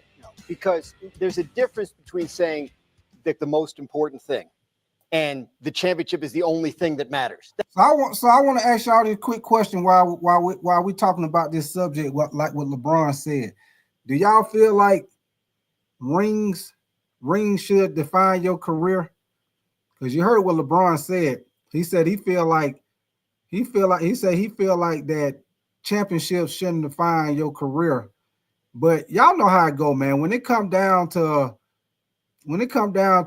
defining somebody's career compared to another superstar, or when they start comparing careers and everything, y'all know the first thing they talk about is how many rings they got, how many championships did they got, what type of team they had, who did they face, and all of these things, man. What teams did they have to beat to get to where they was at? All the different things that they talk about. But the number one thing that people talk about, especially in basketball, is rings. So, with the situation with LeBron saying, it shouldn't have to do with rings. That's just how it is, man. In the NBA, it ain't so much like that in the NFL, but in the NBA, that's how it go, man. That's how it go. Even though LeBron, I'm a Lakers fan, y'all, and even though LeBron got a lot of achievements, but you got to get them rings, baby. That's just how it go. You got to get them rings. Now, I'm not saying, y'all, people like Charles Barkley, Karl Malone, people like that didn't get rings, weren't great players. They were great players. All of them were great players. You know what I'm saying? But when it goes to, and this goes for the NBA, man, and it's just like that. When it comes down to, people saying, you the best of the best, the first thing they go to, well, how many championships did he get? How many rings do he get? You know what I'm saying? So, I understand what LeBron's saying, but that's how it is, man. It get defined by how many rings you got. Let me just say, David Major, you say I got to give it to Giannis for giving his drafted team a ring. You say Bron come back and did it too. For sure, David Major. For sure, man. Appreciate you coming through, brother. But yeah, man, that's just my opinion, man. I don't know how y'all feel about that. I'm gonna put a poll in the chat and see how y'all feel about that, man. Do you feel like rings, championships should define your career, man? But here we go, man. We about to get right back to it, baby. We about to get back to it. Y'all know how we do it. Ain't nothing to it but to do it. Give me 1 second, man. Matter of fact, I'm going to skip past this part with the Stanley Cups right quick. Let me get back to the Lakers. Here we go, man. Did we win the World Series? No, then it wasn't a good year. And I used to think, what a terrible way to live. Like it was like you play for 6 months. You had 2 months of spring training, a 6-month season, a month of playoffs, and you come up short. You lose Game 7 of the World Series. You had a great year, but right, But that drove him. I understand that. But that's what that makes sense, right? But that's it right there, Grosh. That's what team sports is about. It's the psychotic drive to win a championship, and nothing else really matters. And look, if we're talking about Roger Federer and Tiger Woods, those individual sports, like that's one thing. But in a team sport, like greatness is about impacting others. So I can tell you, I've been to 3 championship games and fallen short. And to this day, like I can tell you the exact moment I knew we were going to lose and how much it hurt to this day. Like to what PK's saying, like that's what you sign up for, like to win championships. Understood. And let's try and stay where I get what you're saying. What you're saying, every person in sports feels that way. But the question is, LeBron is saying, Charles Barkley, Allen Iverson, Steve Nash, Barry Bonds, are they not great because they didn't win the whole thing? What's the answer to that? No, look, they are great despite not winning the whole thing. Okay, look, and it's 2 different conversations really that we're having here. And the one I can draw the parallel to is this. Is anybody going to sit here and tell me in their right mind that Barry Sanders is not one of the greatest athletes to ever walk the face of this 100%. Earth, regardless of just being a football player? Right. He came close. I mean, they came close to maybe, advancing through the playoffs. Not that close. Exactly. Yeah. But my point you're being, but my point being, you wouldn't have a discussion about great players in the NFL without including Barry Sanders. But this is a different discussion. This is a very, when you're talking about winning, that's a different kind of discussion, right? And that's where the conversation always kind of gets a little bit sideways when we talk about Tom Brady, when we're referencing guys like Dan Marino, when we're referencing, guys like a Joe Burrow, or even, like right now, a guy like Lamar Jackson, who hasn't won a championship, but who's one of the most talented players ever to play a position. It's 2 totally different conversations. I get it. And go ahead, Dan. The championship, so much goes into it. Is Tom Brady that much better because Russell Wilson threw an interception on a 1-yard line in the Super Bowl? Brady wasn't even on the field. That's a Brady ring, right? Like if that pass is completed, or if they score some other way, Brady has 6 championships, not 7. Like that. Like, and I get that's an extreme example, Brady. Yep. But the point is, you can do everything. It can be the defining aspect of your life. I need to win a championship. I do everything right.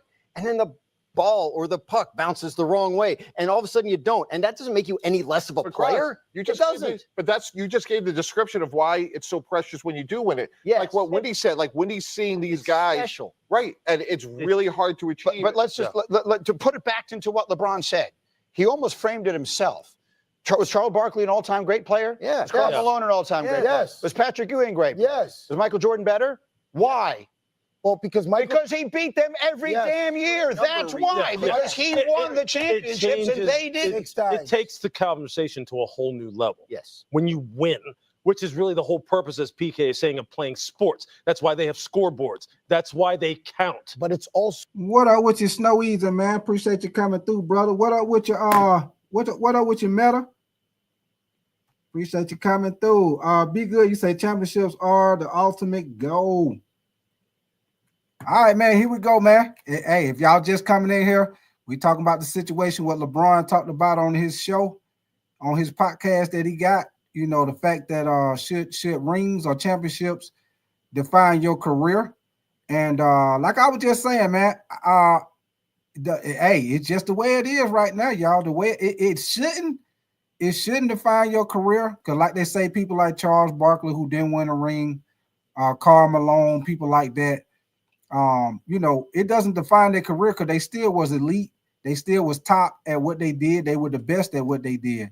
But that's how it is right now, man. In the NBA, they don't really do it in other sports, but in the NBA, the first thing they talk about, you know what I'm saying? If you're gonna say you the best, when you start comparing people, hey, one of the first things they talk about, how many championships did he get? How many rings do we got? You know what I'm saying? What type of team did he lead to the finals? Who did he beat to get to the finals? What competition did he go to? Or go against, rather. But hey, I hate to say it though, man, but when it comes to the NBA, hey, that's what they do every time, man. But here we go, man. We're finna get back to it. So the way that he won, he made his teammates better. He went through it. We watched it happen. Like that as an athlete, that's part means of more changing than the anything. conversation. To me, that means more than anything. If you want to compare Tom Brady and Aaron Rodgers, look at Tom Brady in Tampa Bay and look at Aaron Rodgers since he left Green Bay. Like one had success past New England, the other didn't have success past Green Bay. Even that difference doesn't guarantee one's going to win a title and the other. Hold on 1 second, man. Appreciate that Panther Theory, man. Appreciate that super chat, man. Appreciate that, brother. Appreciate that Panther Theory in his house. Appreciate you coming through, man. Y'all go check his channel out, man. Panther 3 Theory, man. They got a nice little show, man. 3 feet and rising that they do, man. So y'all go check them out, man. Appreciate that that super chat, Panther Theory for sure, man.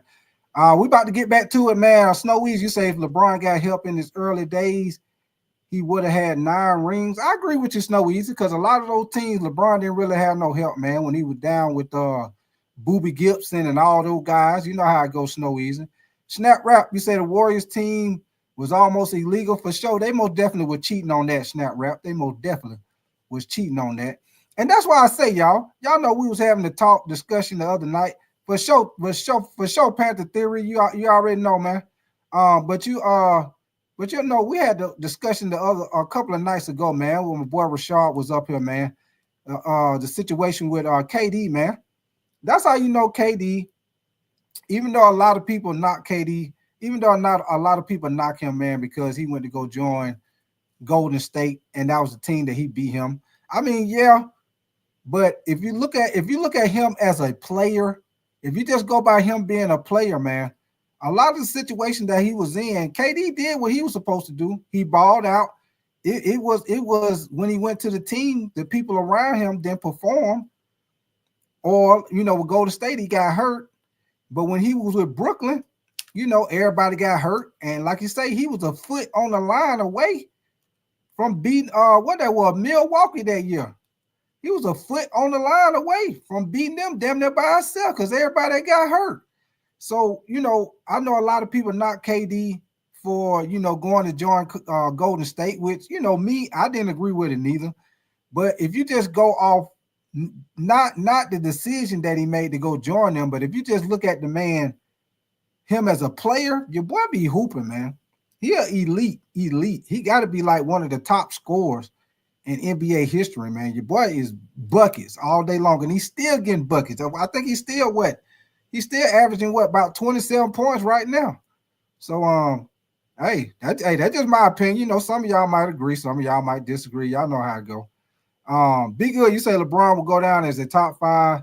Nothing wrong with that. You say he's just not the best.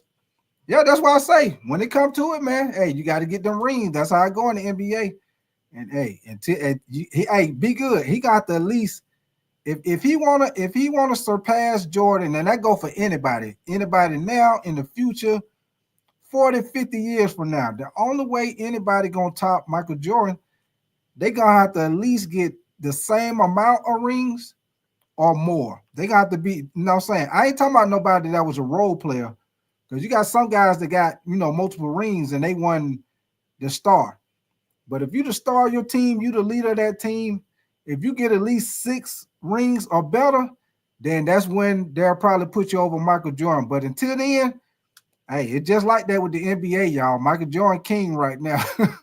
That's just how it go, man. He the king of the NBA, and until somebody get at least 6 rings or more, I don't know if they ever put anybody past Michael Jordan, man.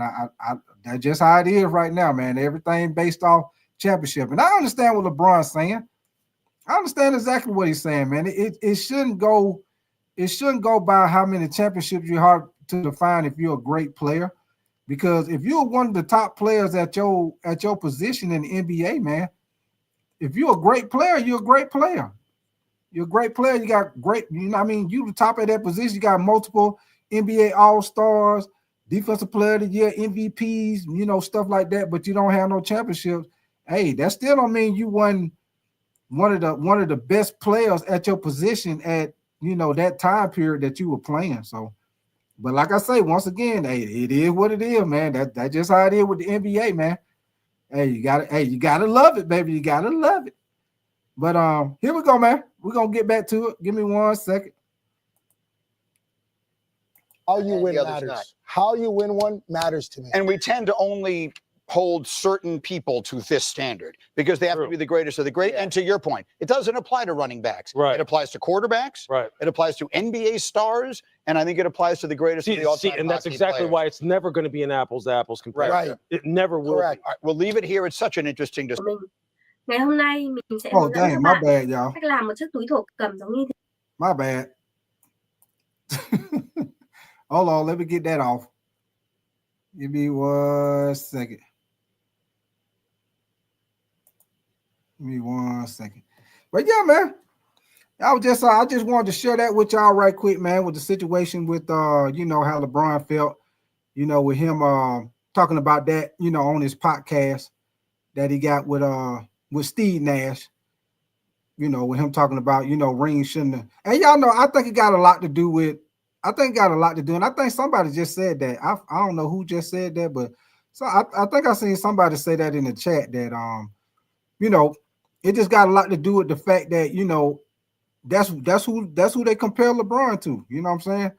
Because LeBron is that type of player, that type of athlete, you know what I'm saying? So the only person you can compare him to is Jordan, because he got so many accomplishments, and he done did so much for the league.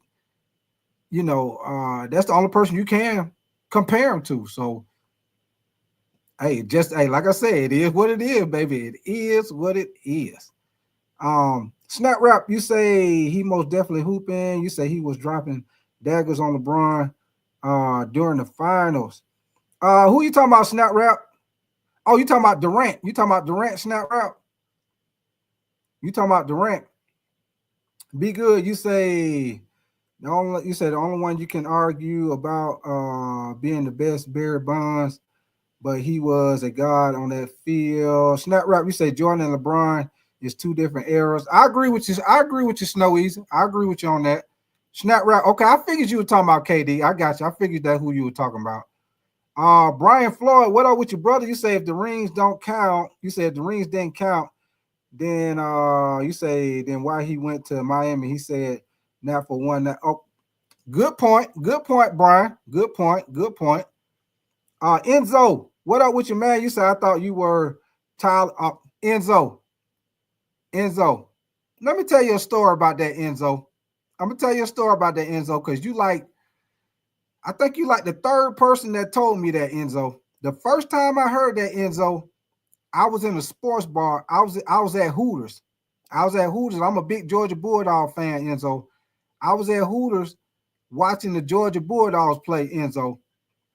And a young lady walked up to me, Enzo, and she said, she tapped me on my shoulder and she said, excuse me. I said, yeah, what's up? She said, you know who you look like? I said, no. She said, you look like Tyler, the Creator. I said, who the fuck? Enzo, at the time, I didn't know who Tyler, the Creator is, because, I don't listen to his music or whatever. So, Enzo, first thing I say is, who the fuck is Tyler, the Creator? She said, you don't know who Tyler, the Creator is? I said, no, who the fuck is that? So Enzo, she showed me his picture. So I said, damn, I looked at his picture. I said, I don't know. I said, I don't know if I look like him. And then she took her phone and it was a couple of guys that were with me, and she showed them the picture of Tyler. She showed them a picture of Tyler the Great, Enzo. And everybody who was with me was like, yeah. They were like, yeah, you do look like that, motherfucker. They're like, yeah, you do look like that, motherfucker. I was like, God damn. Yeah, so Enzo, you probably like the third person that told me that, man. The third person.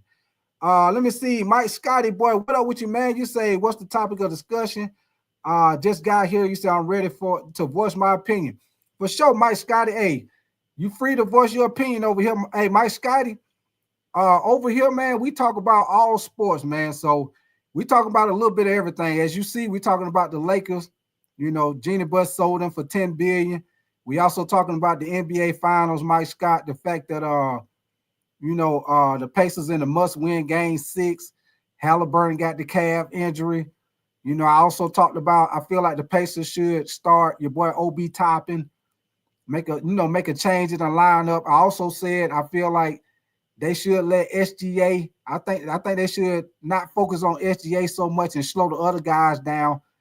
I think they so focused on SGA that Jalen Williams is killing them right now. And I feel like if they slow everybody else down and let SGA do his thing, like I say, SGA, he probably score what? Let's say if they guard SGA straight up, let's say SGA get 40 points. But if you're able to slow Jalen Williams down, you're able to slow Check down, you're able to slow them other guys down, guess what? that 40, even if he scored 50 points, it ain't gonna be enough. It ain't gonna be enough if you can slow everybody else down. So the fact that they try to focus on SGA, and you see what OKC done did to adjustment for their team. They got Jalen Williams bringing the ball down, so they can't pick up SGA full court. So that allows SGA not to be so tired late in the fourth quarter. Because y'all remember that one game they played, they was on SGA ass. They had him playing both ends of the floor, which I told y'all that's what they need to do anyway. Make your boy SGA defend both ends of the floor. Yeah, we talking about a little bit of everything, man. Let me see what you say. T-Bit, what up with your brother? Hold on, let me see what you say, T-Bit. Hold on. T-Bit, you say he was okay. Brian, you say go Gators. You know what it is. Okay. I see you're a Florida fan. I hear you, Byron. I'm a Georgia fan, baby. Good old Georgia fan. So, hey, Byron, we do the NBA, NFL, college football, and college basketball, baby. So make sure you subscribe.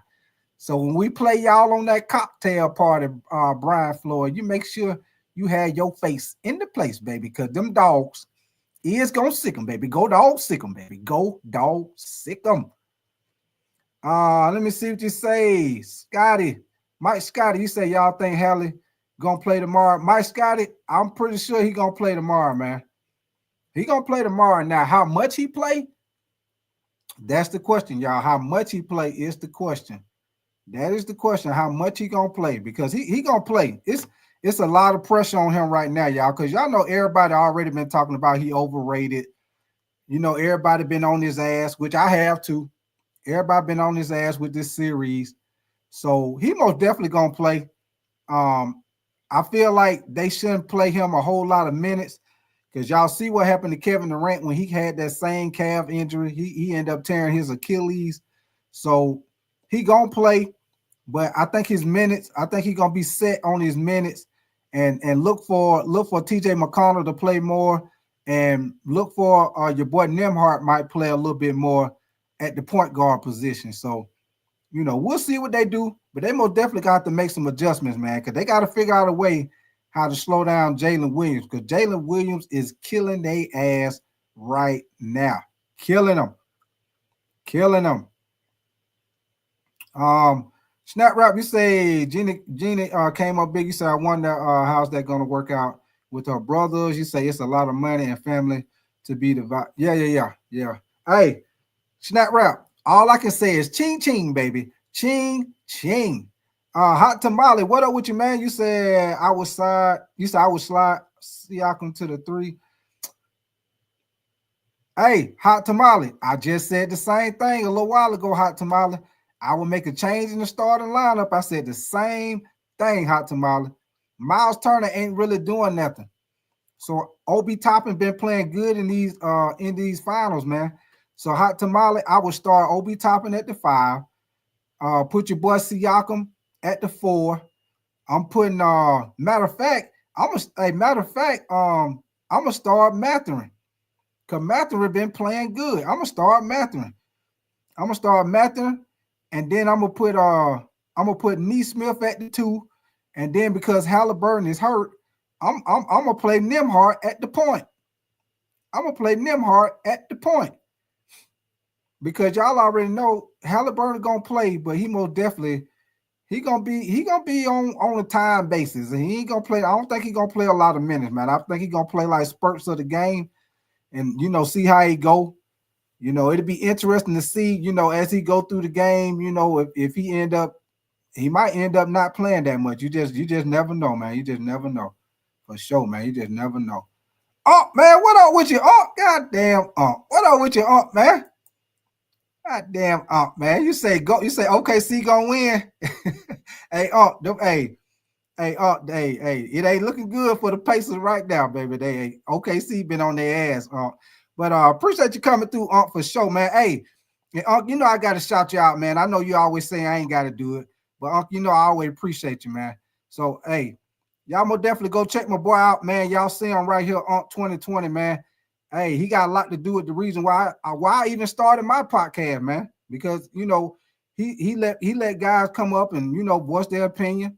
You know, the same thing I do at the end of my show, man. But he do it, more in the show, but that gave me a lot of confidence to, be like, you know what, I might be able to start my own thing, man. So yeah, man. Y'all, this guy right here, man, I met him in person, man. Good guy, man. He showed me love.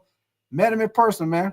Good guy, man. So if y'all ever see him on, man, y'all check him out, man. 2020. He also got a Real G TV and Real G Media. Yeah. Killing it over there. And he also do the Madden, man. If y'all like to play the Madden, he do the Madden too, man. So all y'all game players, y'all think y'all got your Madden on point? Y'all go over there and check out Real G Gaming, man. Do the Real G Gaming also, man. So y'all think y'all got y'all game right? Y'all go over there, man. They do the Madden tournaments and all that, man. So y'all go check them out for sure, man. For sure. But once again, appreciate you coming through, brother, for sure, man. Astro, you say Hallie inconsistent in shooting, but he's the best pacer, assist player. Yeah, he is. Yeah, you already know. I got to show you love, man. Shit, you always show me love. I can't do nothing but show it back. You already know, baby. Shit, hey, little things mean a lot to me. It might not seem like nothing, but it mean a lot to me, man. Hey, I learned that from my football coach when I was in college. My football coach used to always say that shit. It's the little things, fellas. It's the little things that mean a lot. It's always the little things, and I take that with me my whole life. It's the little things, so it might seem small, but it mean a lot to me, for sure, man. So I always appreciate you, man.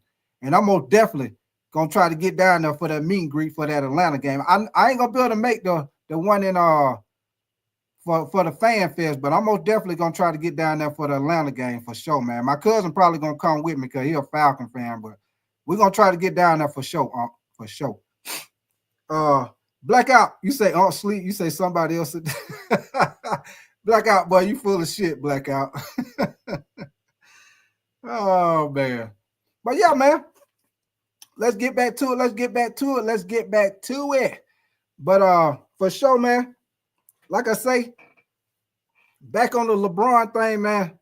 Trucker 49, what up with your Trucker 49? Brian Floyd, you say I love Madden, but I love Fight Night. Okay. Well, like, hey, Brian Floyd, they do all that over there, man. So, hey, they do all that, man. GTA, they do GTA over there too, Brian Floyd. So if you do GTA, they do that over there too, man. They be doing everything on that Real G Gaming over there. So yeah, y'all do that video game, man. Y'all go check my boy Unc out, man. Real G Gaming. They do all that video game over there, and he do sports over there too, y'all. He do the sports over there too. Let me see what you say. Look, HD Hoods, you say, can you grab the camera for a Lamar edit? You say for a Lamar edit. Look, HD Hoops. Hey, what you talking about, man? You say for a Lamar edit? You say, can you grab the camera for a Lamar edit? What? I don't know what you're talking about, little HDA. Now, if you want to talk about the Ravens, HDA hoops, we can talk about that too, man. Because you know your boy Jaire Alexander signed with the Baltimore Ravens today. If that's what you're talking about, hey, we can talk about that. Because I got that, we got that in line too, man. Which I think, I'm going to put it like this, y'all. Jaire Alexander, I like him, man. He's solid when he's healthy. But that's the problem, man. If I ain't mistaken, I think he ain't played number like 14 games in 2 years, man. So that's the problem with Jaire Alexander, y'all. Now, when he's healthy, what up with your grasshopper? Man? Appreciate you coming through, man. Now, when Jaire Alexander is healthy, y'all, he one of the top cornerbacks in the league when he's healthy. He one of the few last cornerbacks that what I call follow. A lot of cornerbacks don't follow no more, y'all. Whether it's got to do with the scheme or they just don't let them do that, or they can't do it. But it ain't a lot of cornerbacks nowadays that follow. And what I mean, y'all, if they say, hey, you got DK Metcalf today, wherever DK Metcalf line up, whether you're on the right side, left side, he in the slot, he go in motion, you know what I'm saying, he line up in the backfield and try to come out the backfield. He waiting on his ass. Now, Jaire Alexander, he that type of cornerback. But my only thing, y'all, my only knock on Jaire Alexander is he done had a lot of injuries, man. He done had shoulder injury, done had him out. He done had a knee injury that had him out. So we'll see, man. We'll see. I think it's a win-win either way it go for the Baltimore Ravens, y'all, because they only signed him for like $4 million for 1 year. So they actually got him for the low. And y'all already know, I told y'all, you know, my team is the Carolina Panthers, man. They were saying that it was between the Panthers and the Ravens. I don't understand why the Panthers couldn't pay this man $4 million. $4 million goddamn dollars. They could have paid that man. But I mean, it is what it is. I think he'll help their secondary out because y'all know last year, especially if y'all play fantasy football, especially I say like the first 3/4 of the season, because Baltimore Ravens, they secondary didn't start playing better until the end of the season. But the beginning of the season, all the way up until a little bit past half of the season, Baltimore's secondary was horrible, man. They had a good front seven, but their secondary was horrible. They was getting toasted. Every receiver played against them was toasting their ass in the secondary. So if he can help them out along with, you know, the safety Kyle Hamilton they got, and then they drafted Mike Green. We'll see how that turned out. They also got the safety from Georgia, which I think was a steal. I don't know how the hell he fell that far in the draft. Well, Baltimore was able to get him late in the draft, but I feel like he was the best safety in the draft, so that's most definitely going to help them out in the back, on the back end of their secondary with Kyle Williams and him in the secondary. So I'm going to tell y'all this right now. I don't, you know, whoever y'all Baltimore fans or NFL fan, football fans, I'm telling y'all this right now. Lamar Jackson got to get over the hump this year, y'all. He got to get over the goddamn hump this year. Your boy be balling out every year. He in the MVP race every year. And I know it ain't a solo thing, y'all. I know it's a team effort. But man, your boy got to get past Patrick Mahomes, man. He cannot get past Patrick Mahomes. And then this year he was Buffalo Bills was able to squeeze him out in the playoffs. So that's the thing, man. This is the thing for the Baltimore Ravens this year, y'all. Can they get over the hump? Can they get over the hump and finally beat Patrick Mahomes, man? And I'm going to tell y'all right now, Kansas City going to be better than they was last year. Let me say that one more time, y'all. Kansas City going to be better than they were last year. And I'm going to tell you why. They got Xavier Worthy. He's going to be in his second year. They got their best receivers coming back. Rashee Rice, he coming back. So that's going to be instant offense right there with Rashee Rice and Xavier Worthy in his second year. You know what I'm saying? You're going to have Travis Kelce, which Travis Kelce, he ain't what he used to be. But I see your boy, they say he done slimmed down. He in better shape, but we'll see how that go. But last year, Travis Kelce most definitely, he didn't look the same dominant tight end that he normally looked. But we'll see how it go. They say your boy done slam down some. He in better shape. We'll see how it go. You know, Kansas City was able to hit the left side of the offensive line where your boy Patrick Mahomes ain't running for his life. So, and that defense for Kansas City, that defense ain't going nowhere. They gonna be there. That defense ain't going nowhere. They gonna be there. So, that's why I say Kansas City gonna be right back in the mix, man. But I will tell y'all this. While we on the football tip. Hey, don't sleep on them goddamn Broncos. Let me say that one more time. Don't sleep on them goddamn Broncos. Broncos, hey, don't sleep on them. Them Broncos gonna be there. Your boy Bo Nix most definitely stepped up the second half of the season, man. He started out slow, but Sean Payton most definitely did a great job with him because y'all see he got better as the season went.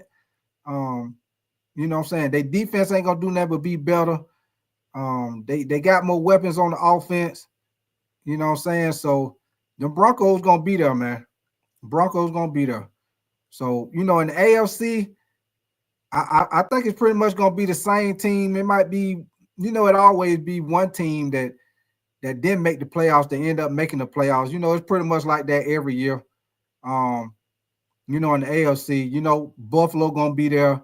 I'm gonna tell y'all right now. I'm gonna tell y'all right now who might end up flipping the script and might be there if the offensive line play good, because that's what they problem been for the past couple of years, offensive line, and if your boy Justin Fields play good.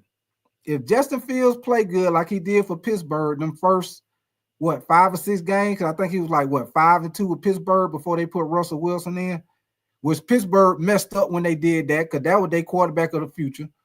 But anyway, if the Jets can solve their offensive line problems, I know it's a lot of ifs. It's a lot of ifs. I know ifs don't mean a lot, but it's a lot of ifs. But if Justin Fields play consistent and the Jets offensive line protect him, which is 2 ifs, because y'all know that's what been their problem for the past couple of years. They ain't had consistent at the quarterback position, and the offensive line ain't been good at all.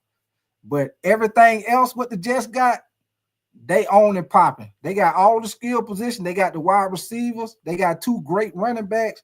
They got the D line. They got the D line. They got the secondary. They got the they own and popping. Hey, like I said last year, if the Jets were playing 7-on-7, hey, they'd be whooping everybody's ass. But you got to get the fat boys involved, man. You got to get the offensive line. You got to get them fat boys involved. So that's what we're gonna see, man. We're gonna see if Aaron Glenn can take them boys to the next level. And if he can, the Jets gonna be there if he can. But like I say, big if. Let me see what you say. Hold on, let me see what y'all saying.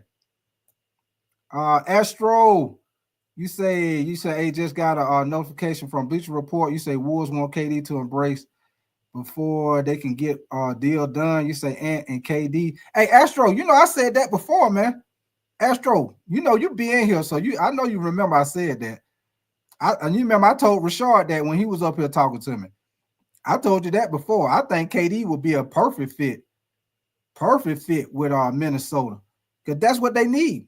Minnesota need somebody else to go with Ant-Man. And as y'all seen in the playoffs, when OKC started crowding the paint and they started double teaming Ant-Man, they didn't really have an answer. They didn't have nobody else that can get their own shot like that. Julius Randle, y'all see Julius Randle good, but he ain't that Robin that they need for the Batman. So, hey, if Minnesota can pull that off, Astro, that'd be a great move. I mean, a great move. Hey, that'll put Minnesota on the map, especially if they can bring Naz Reid back, and if they make that trade and they can keep Julius Randle, and then get them a young athletic point guard, instead of having Mike Conley, because I think he washed up. If they can get a young athletic point guard, maybe let your boy what's your name? Maybe let Dante DiVincenzo, maybe let him start. Let me see what y'all saying. Jocelyn, what up with you, Jocelyn? You say Jumpy Jocelyn. You say jiggle jelly jars while jogging through jiggly juggle gym. God damn. Hey, Jocelyn, I see you doing the Dr. Seuss rise. I see you got the Dr. Seuss going on. Appreciate you coming through, Jocelyn, for sure, man. Blackout, you say I like the Jets coach. You say he talk cash shit. Yeah, he do. You know Aaron Glenn, he gonna talk. Believe that.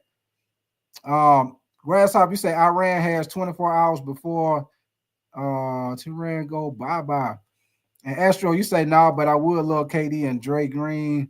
You say those motherfuckers would beat everyone in the arena. Yeah. Hey, Astro, but I don't think KD gonna go back to Golden State though.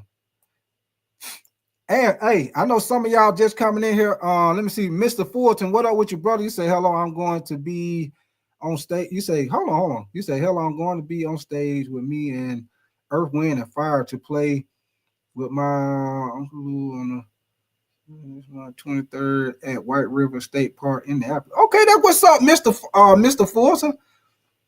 Appreciate yeah. Yeah, Earth, Wind, and Fire. Goddamn Earth, Wind, and Fire, boy. I be listening to Earth, Wind, and Fire myself. Happy feelings. Happy feelings in the air. What you feel everywhere. Yes, sir. Old Earth, Wind, and Fire. Yes, sir. Shout out to you, man, for sure, man. Shit. Let me see. You say Grasshopper. You say Mike Conley, damn near dead. Yeah.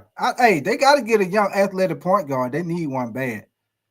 Blackout. You say I'm sticking to old school basketball throwbacks. You say my Hornets ain't got no sting. Hey, Blackout. You hear? Hey, Blackout. You hear? You hear they might be trying to trade LaMelo. Blackout. They might be trying to trade LaMelo to the Clippers. Blackout. I don't know if you heard about that. But they talking about LaMelo might be going to the Clippers, man. Keep an eye on that. Keep an eye on that, Blackout. Keep an eye on that. Let me see what you say. 336, you say Big Tight is 70. 336, you full of shit, man.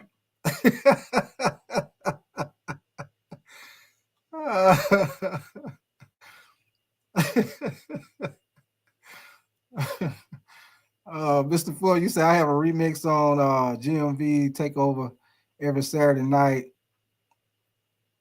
You said I can send you the link. Okay, hey, do that, Mr. Forson. Do that, brother. I'm gonna definitely. I'll check you out, man. I'll check you out. Man. You say Blackout. You said we trade Melo. We really ain't shit. Kenneth Fuller. You said what up with your Kenneth Fuller, man? You say Grasshopper. You say is LaMelo going with his health streak? Yeah. Yeah, he will.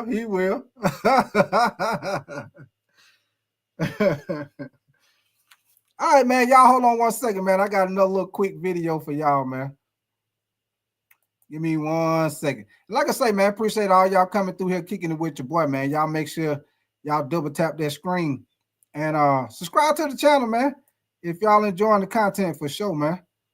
All day, every day. And once again, y'all make sure y'all have y'all notification bell on, man. Y'all know we will be doing live game reaction for Game 6 tomorrow night, man. OKC and the Pacers. We're gonna see if OKC knock them boys out for Game 6, or with the Pacers. Let me see. You say I subbed in 1990. Or we'll see if the Pacers able to push Game 7, man. We'll see what happens. You know your boy Haliburton got the hamstring injury, so we'll see what they end up doing. We'll see what they do. You say the hell it tag you. All right, y'all give me 1 second, man. Hold on. I got another little video I want to play for y'all. Hold on, let me see where we at.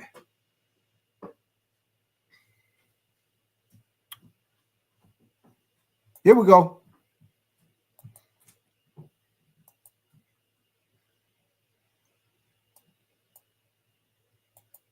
News to start NFL Live. Lamar's request on Tuesday for his GM to sign Jaire Alexander has officially come to fruition. The Ravens put pen to paper with the free agent cornerback, and the first guy to meet Alexander as he entered the building, of course, Lamar Jackson, his former teammate. Adam, what more can you tell us about how this deal came together? Well, Laura, despite the fact that Lamar Jackson made a personal plea to his general manager, Eric DeCosta, to go sign Jaire Alexander yesterday, the truth of the matter is they had been talking throughout the offseason, and since Green Bay released Jaire Alexander, Baltimore always was in square contention to sign him. And even though the Ravens couldn't offer as much money as other teams, such as the Carolina Panthers, they could offer Jaire the chance to be reunited with his college teammate, Lamar Jackson. And in the end, that made the difference, along with the one-year deal that allows him to step into a defense that's loaded, a secondary that's loaded. He can thrive there if he stays healthy. And then he would become a free agent after the season, as we get alerts here. You got an ESPN alert. Was that your own alert right there that came through? It very well could have been. Yes, NFL Live is now on the air. Alert.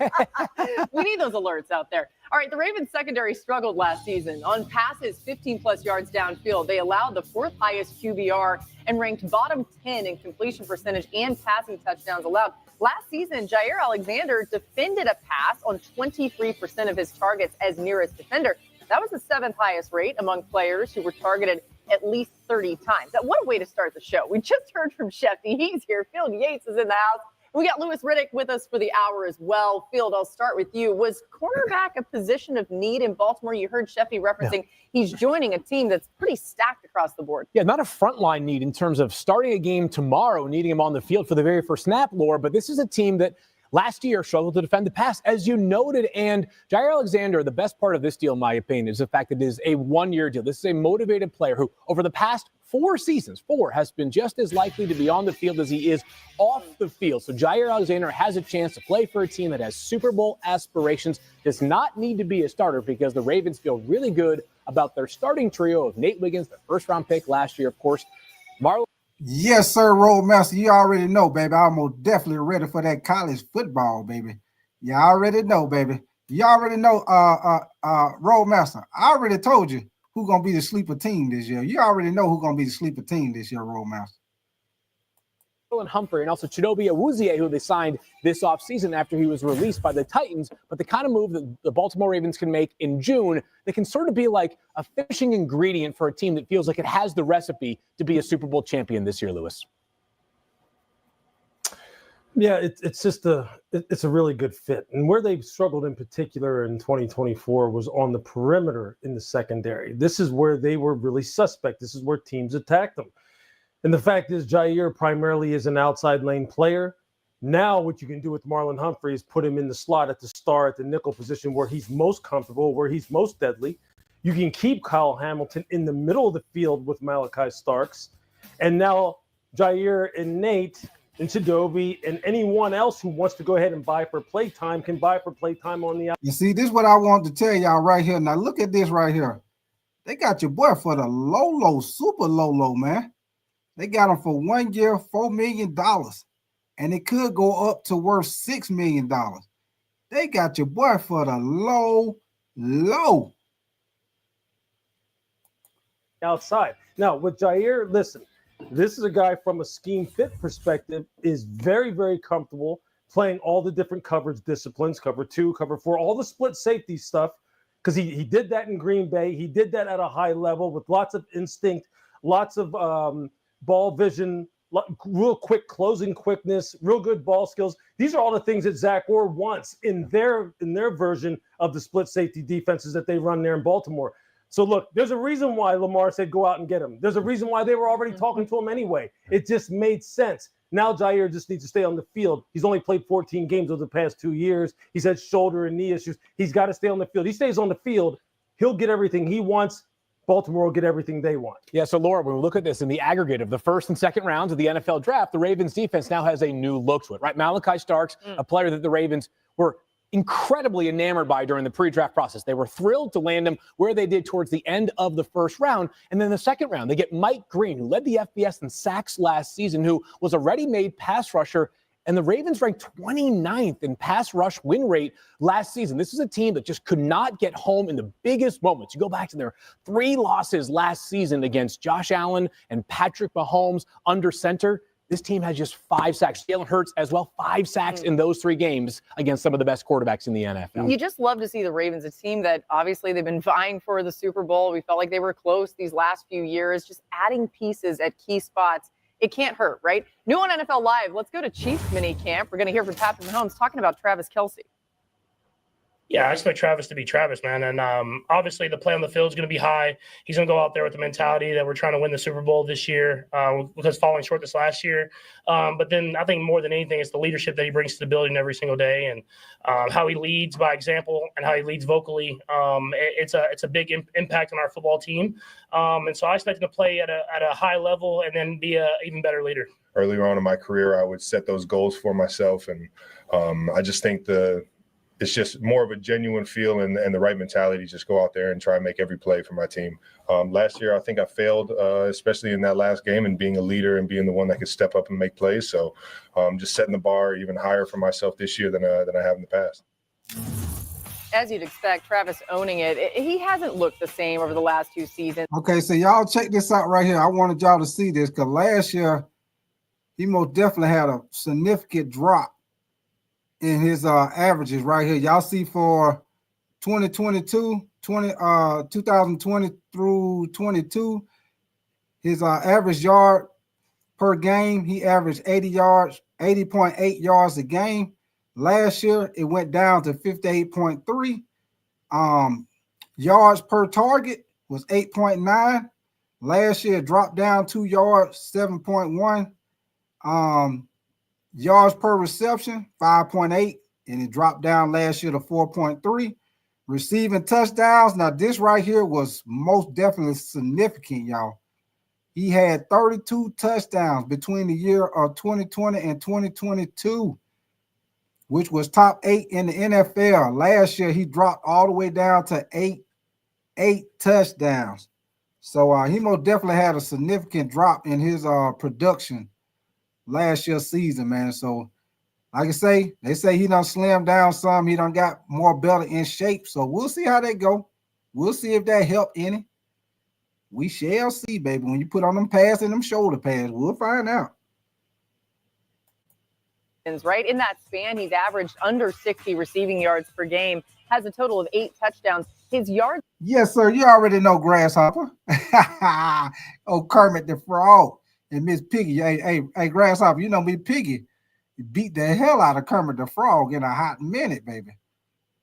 Per target and yards after catch have also dipped. In the previous 3 seasons, he averaged 80.8 receiving yards per game, good for 8th in the NFL, had 32 receiving touchdowns, which was the 3rd most. Adam, what are you hearing about Kelce as he enters year 13? Well, people say he's lost weight, and obviously the whole team, including Travis Kelce, has a point to prove. They did not like the way last season ended. It did not sit well with them during the offseason, and this team has gone out and made a number of changes. I think Travis Kelce, Patrick Mahomes, they all take this personally, and it's reflected in the work that they put in during the offseason, which is a lot. Now the team has gone out, made a number of changes. It's brought back Hollywood Brown. It gets back Rashee Rice, and of course, they used their 1st-round draft pick on Josh Simmons to play left tackle, protect Patrick Mahomes' blindside, and that should be a boost for this entire offense this season. Yeah, I think some people are wondering whether Travis Kelce can rediscover a more explosive form in the middle of the field. I don't know that I expect that at his age, as unfortunately this set can attest to. You don't tend to feel a whole lot better getting into your 30s. We're so old. That being said, Laura, I do think that there are ways in which the Chiefs, with their wide receivers, can help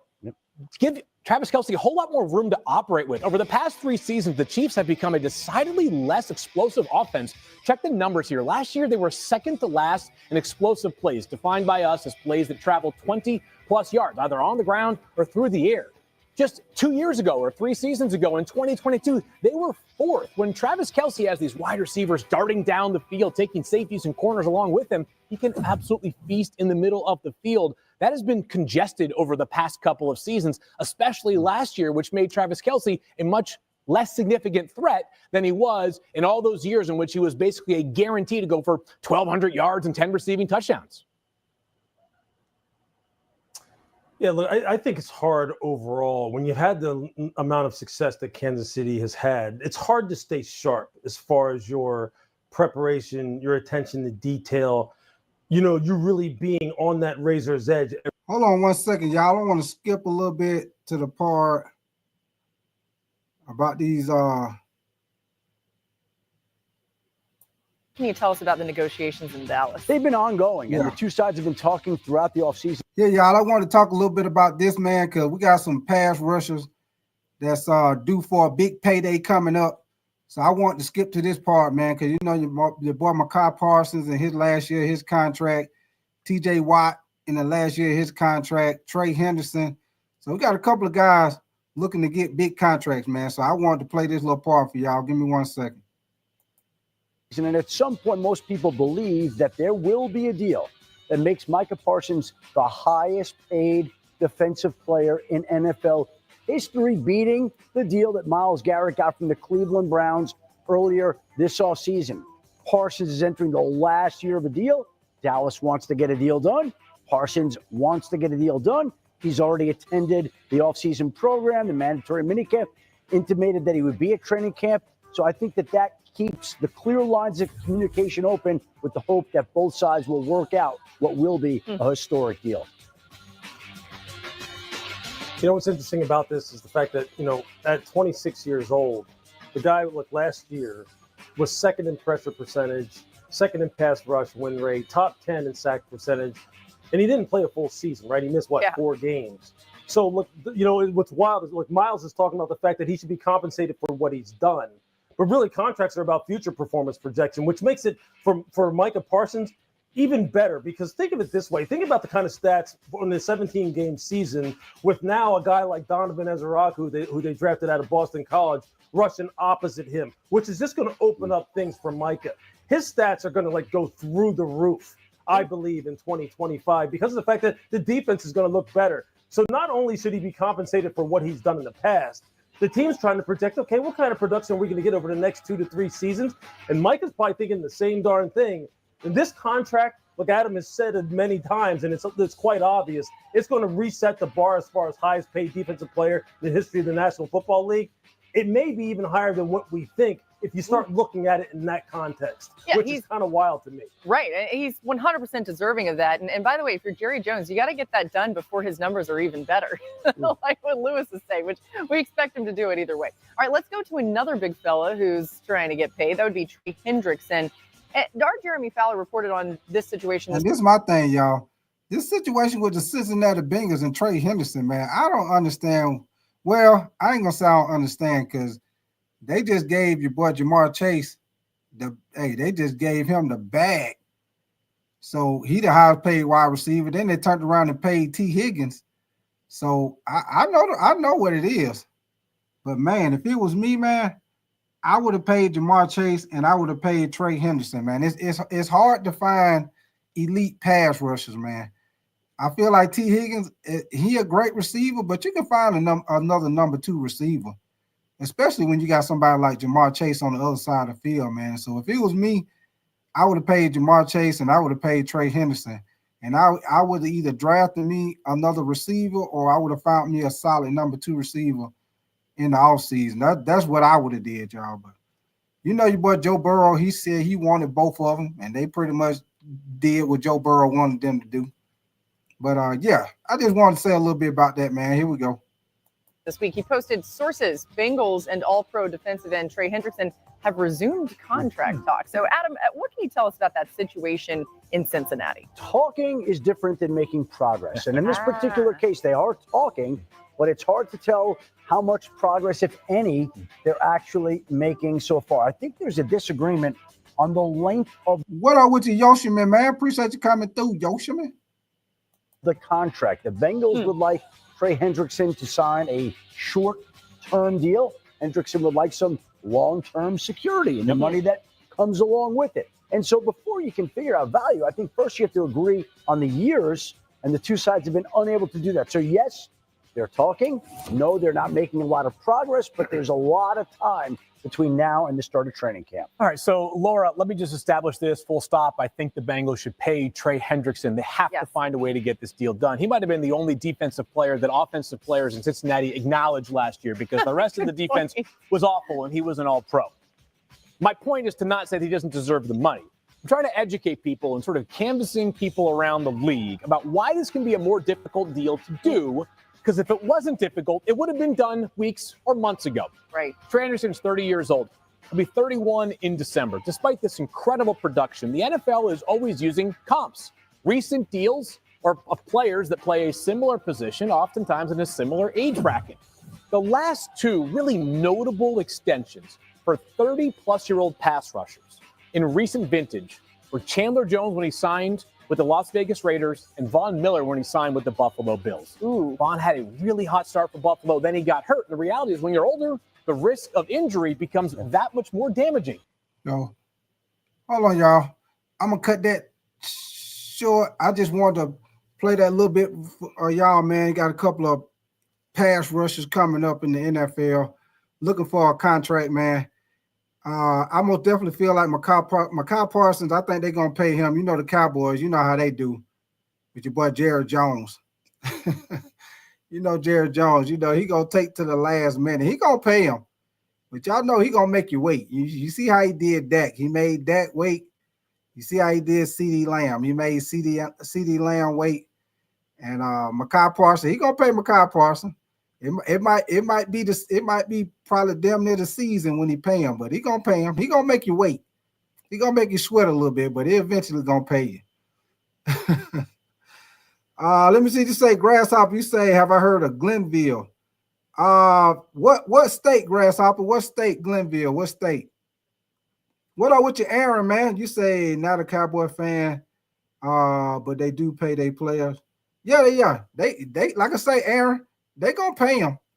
It just depends. He just gonna make you wait. He just gonna make you wait a little bit before you pay it, but he gonna pay you.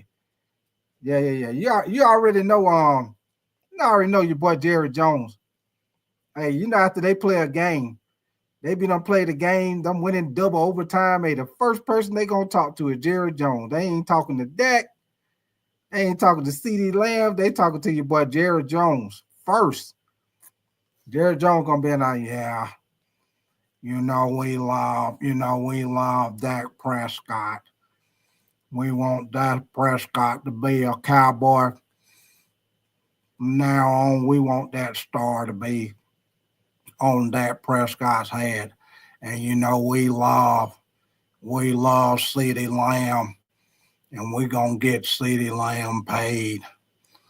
And Micah Parsons, he's a great player, and we want to make sure that he's a Cowboy for the rest of his career.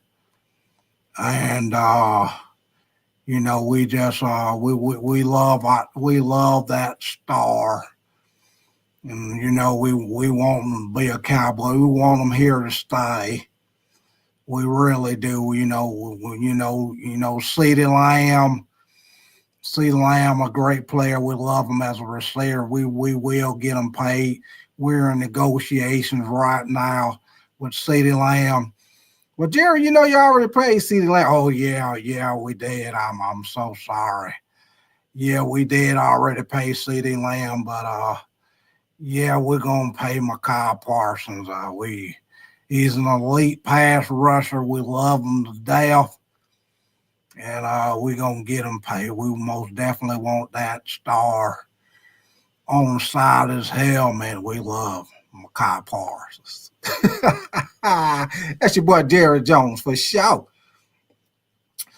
Ken James, you say no more excuses. Okay, Ravens fan, Jaire Alexander, Super Bowl or bust. I agree with you, man. I agree. Aaron, you say that Jared Jones. You know I had to do it, Aaron. You know I had to do it. Grasshopper, you say trade Prescott and pay Micah. Hey, this the thing I be saying though, Grasshopper. If you trade Prescott, who you gonna get? That's the only thing I say when it comes to that, Grasshopper. If you get rid of that Prescott, who are you gonna bring in to replace him? Who are you gonna bring in to replace him? Because at least you do know, saying with Dak Prescott, I mean, he do need the talent around him, for him to be successful like that. But if he got the talent around him and you protect him, he can get the job done. You got to protect him, and you got to have the talent around him though. I don't think he's one of those quarterbacks that, he can make other guys better without the talent. He need the talent around him. But I think if he got it around him, he got the line. I think he's a solid quarterback. I know a lot of Cowboy fans probably don't agree with that, but Grasshopper, you say get Shador. Oh, Grasshopper, I don't know if you've been hearing, but them damn Cleveland Browns, they like Shador down there. I don't think they ain't let Shador go nowhere, baby. Shador ain't going nowhere no time soon. And the way they've been talking about Shador down there with the Browns, y'all, I would not be surprised. And I mean, I would not be surprised if your boy end up starting week 1 Would not be surprised if he started week 1. Because if you listen to them, that's what they talking about. That's what they talking about. For sure, man. But quick thing before we get off the football, before we get back on the NBA talk, one quick thing I want to tell y'all, with the situation with them trying to pay them pass rushers, I just wanted to share this with y'all because y'all know most of the time each guy end up getting paid more than the next guy. But y'all know your boy Myles Garrett, he just got a 4-year extension and he got paid $123.5 million guaranteed. I mean, he got guaranteed money with 88.8 fully guaranteed at the signing. So when he signed the contract, he got 88.8 million guaranteed when he signed the contract. And he also got a no trade clause in his contract. So at no point in time can the Cleveland Browns just up and trade him. He got a no trade clause. So looking at his contract, Trey Henderson, he led the NFL in sacks. So that's probably got a lot to do with why the Bengals ain't signed Trey Henderson yet, because he probably won't more than what Myles Garrett got because he led the NFL in sacks. So you know he want more than what Myles Garrett got. And then Micah Parsons, you got to look at him. So you never know, y'all. And then you got TJ Watt. So you never know, y'all. They might be playing the waiting game, trying to see, what this person get. And they try to get more than that. So we'll see how it go. We'll see how it end up.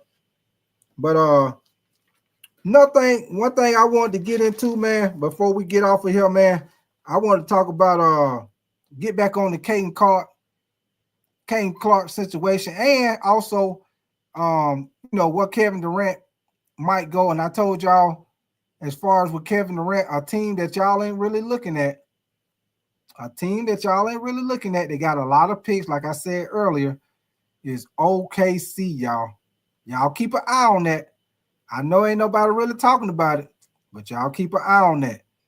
OKC got like 12 picks, I think, within the next 3 years. So don't be surprised if OKC end up getting in the mix, man.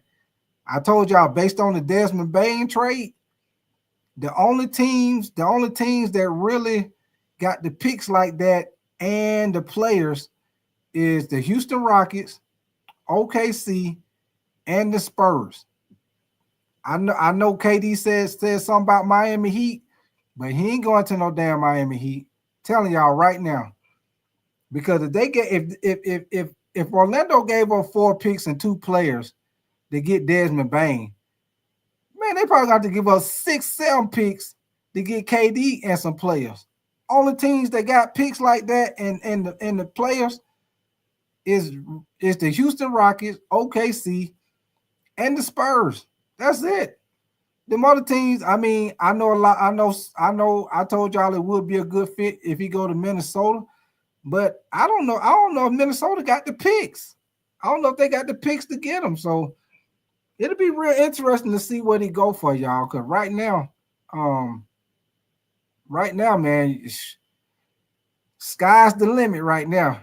Because I think Desmond Bain trade might have messed it up, y'all. Because they both definitely gave up way too much for Desmond Bain. 4 first-round picks, that is way too much for Desmond Bain, man. And don't get me wrong, I like Desmond Bain. Solid basketball player, solid player. I actually love the situation with him going to Orlando. I think he fit with Orlando perfect. And I think Orlando going to make some noise in the Eastern Conference. I just think they gave a little too damn much. A little too much.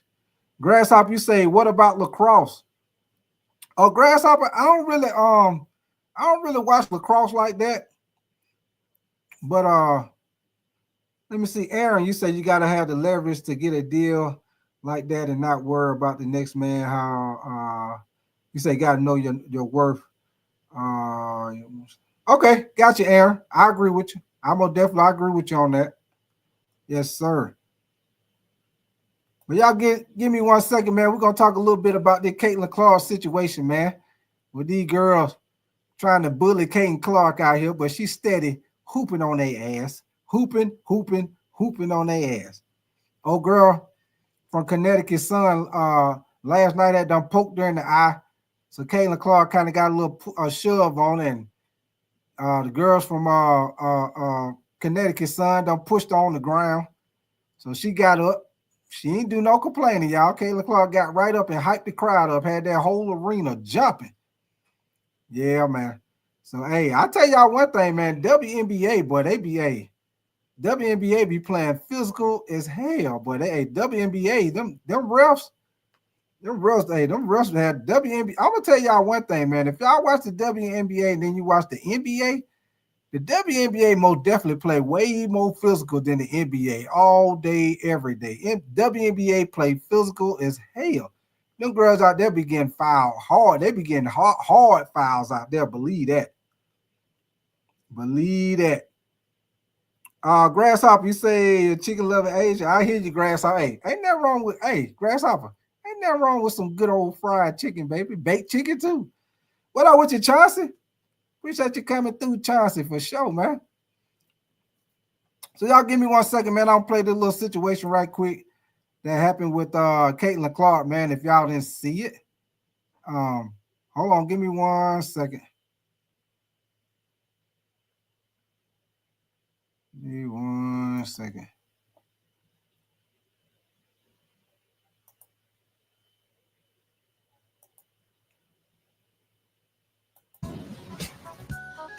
We're back here live at Gainbridge Fieldhouse as both teams are gearing up for Game 6 tomorrow night. I did see Tyrese Haliburton at walkthrough today. You see him here all smiles. Remember, he is dealing with that strained calf. We'll hear from him in just a little bit as we welcome you into NBA Today. He is our senior writer, Brian Windhorst. He is our Hall of Famer, Mark Spears. He's our three-time champion, Udonis Haslem. I'm Malika Anders. And the Pacers and the Thunder, they both just wrapped up meeting with reporters here ahead of this all-important closeout game for the Oklahoma City Thunder. The Pacers, they are hoping to somehow, some way extend this series. This is the biggest storyline, though, heading into tomorrow's game. It's got to be the health here of Tyrese Haliburton. And Rick Carlisle, he talked just a little bit ago about his starting point guard. Take a listen. Yeah, he participated in all our walkthrough stuff. So, but it's a walkthrough, so it's not. There was no real running or moving or anything. So we'll see. See where we are tomorrow. I think I have to be as smart as I want to be. I have to understand the risks, ask the right questions. But I'm a competitor. I want to play. I'm gonna do everything in my power to play, and that's just what it is. All right, so that's what Tyrese Haliburton and Rick Carlisle was saying about tomorrow. We're going to have a little bit more information as we inch closer to tip-off, but you and I were talking, UD, down there before the show. You had picked the Indiana Pacers in 7 games. It gets much more difficult if Tyrese Haliburton isn't 100%, my friend. I am a tad bit worried. I am a tad bit worried, to say the least. But what I will say about this team has been the power of the brotherhood that has brought them this far. So why not continue to have the power of the brotherhood? Collective locker room, come together, rally around your brother. Everybody needs to step up. Not one guy is going to do it, but I still think this team believes. I do. Yeah, I think when you list a guy as questionable or call him a game time decision when it's an elimination game in the finals, you're saying he's going to play, because how could he not? It puts him in a bad position if he doesn't. So I don't think there's going to be much drama about whether he's actually going to play. How he looks when he gets out there, that's what the drama is going to be. And certainly the Thunder are going to watch and they're going to test him. The difference between what you could see tomorrow versus what you had in Game 5 is that the Pacers will be able to prepare a game plan if Haliburton doesn't play. And look, it wasn't just him who had an off game. Some of their other guards were off offensively. Nembhard didn't have a great offensive game. Mathurin was 2 of 11. Obviously, TJ McConnell played great. But by the way, I want to point something out, because it's not just as simple as just saying, well, play TJ McConnell more. The Thunder will have a game plan for dealing with more TJ McConnell as well. TJ McConnell has started 1 game all year. They are 4-5 without Tyrese Haliburton in the regular season. All of that obviously goes out the window in the playoffs. I was talking to Andrew Nembhard a couple of minutes ago, and he told me that if Tyrese isn't able to go or he's not 100%, he's going to have to play a little bit more point guard here, Mark. Yeah, and they're used to it if we go back to the Eastern Conference Finals. But this season alone, the Pacers are actually 4-5 when they played without Haliburton. 8 of those 9 games have been since March. But I think all right, so this is what I want y'all to see right quick. Y'all heard what they said? When Haliburton, the times that Haliburton hasn't played, they are 4-5. So they've only lost 1 game out of 5 when Haliburton hasn't played. So I don't know, man. We'll see what happens tomorrow night. They might actually play a little better, which would be crazy. But they might actually play a little better. We'll see how it go. You know, like I say, I figured they're probably putting Nemhard a little bit more at the point. But yeah, we'll see how they go tomorrow night. It's a must-win game, must-win situation. You win or go home, baby. Win or go home. But hold on, man. Let me get to where I want with this Caitlin Clark situation right quick. Give me 1 second. I wanted to show y'all this right quick if y'all hadn't seen it. Okay, here we go.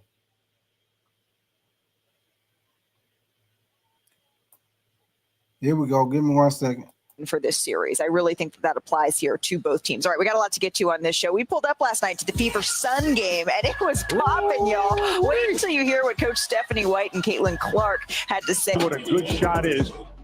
When you got a chance to be the greatest, can't care about the statement. It's time to get dangerous. The Caitlin Clark effect.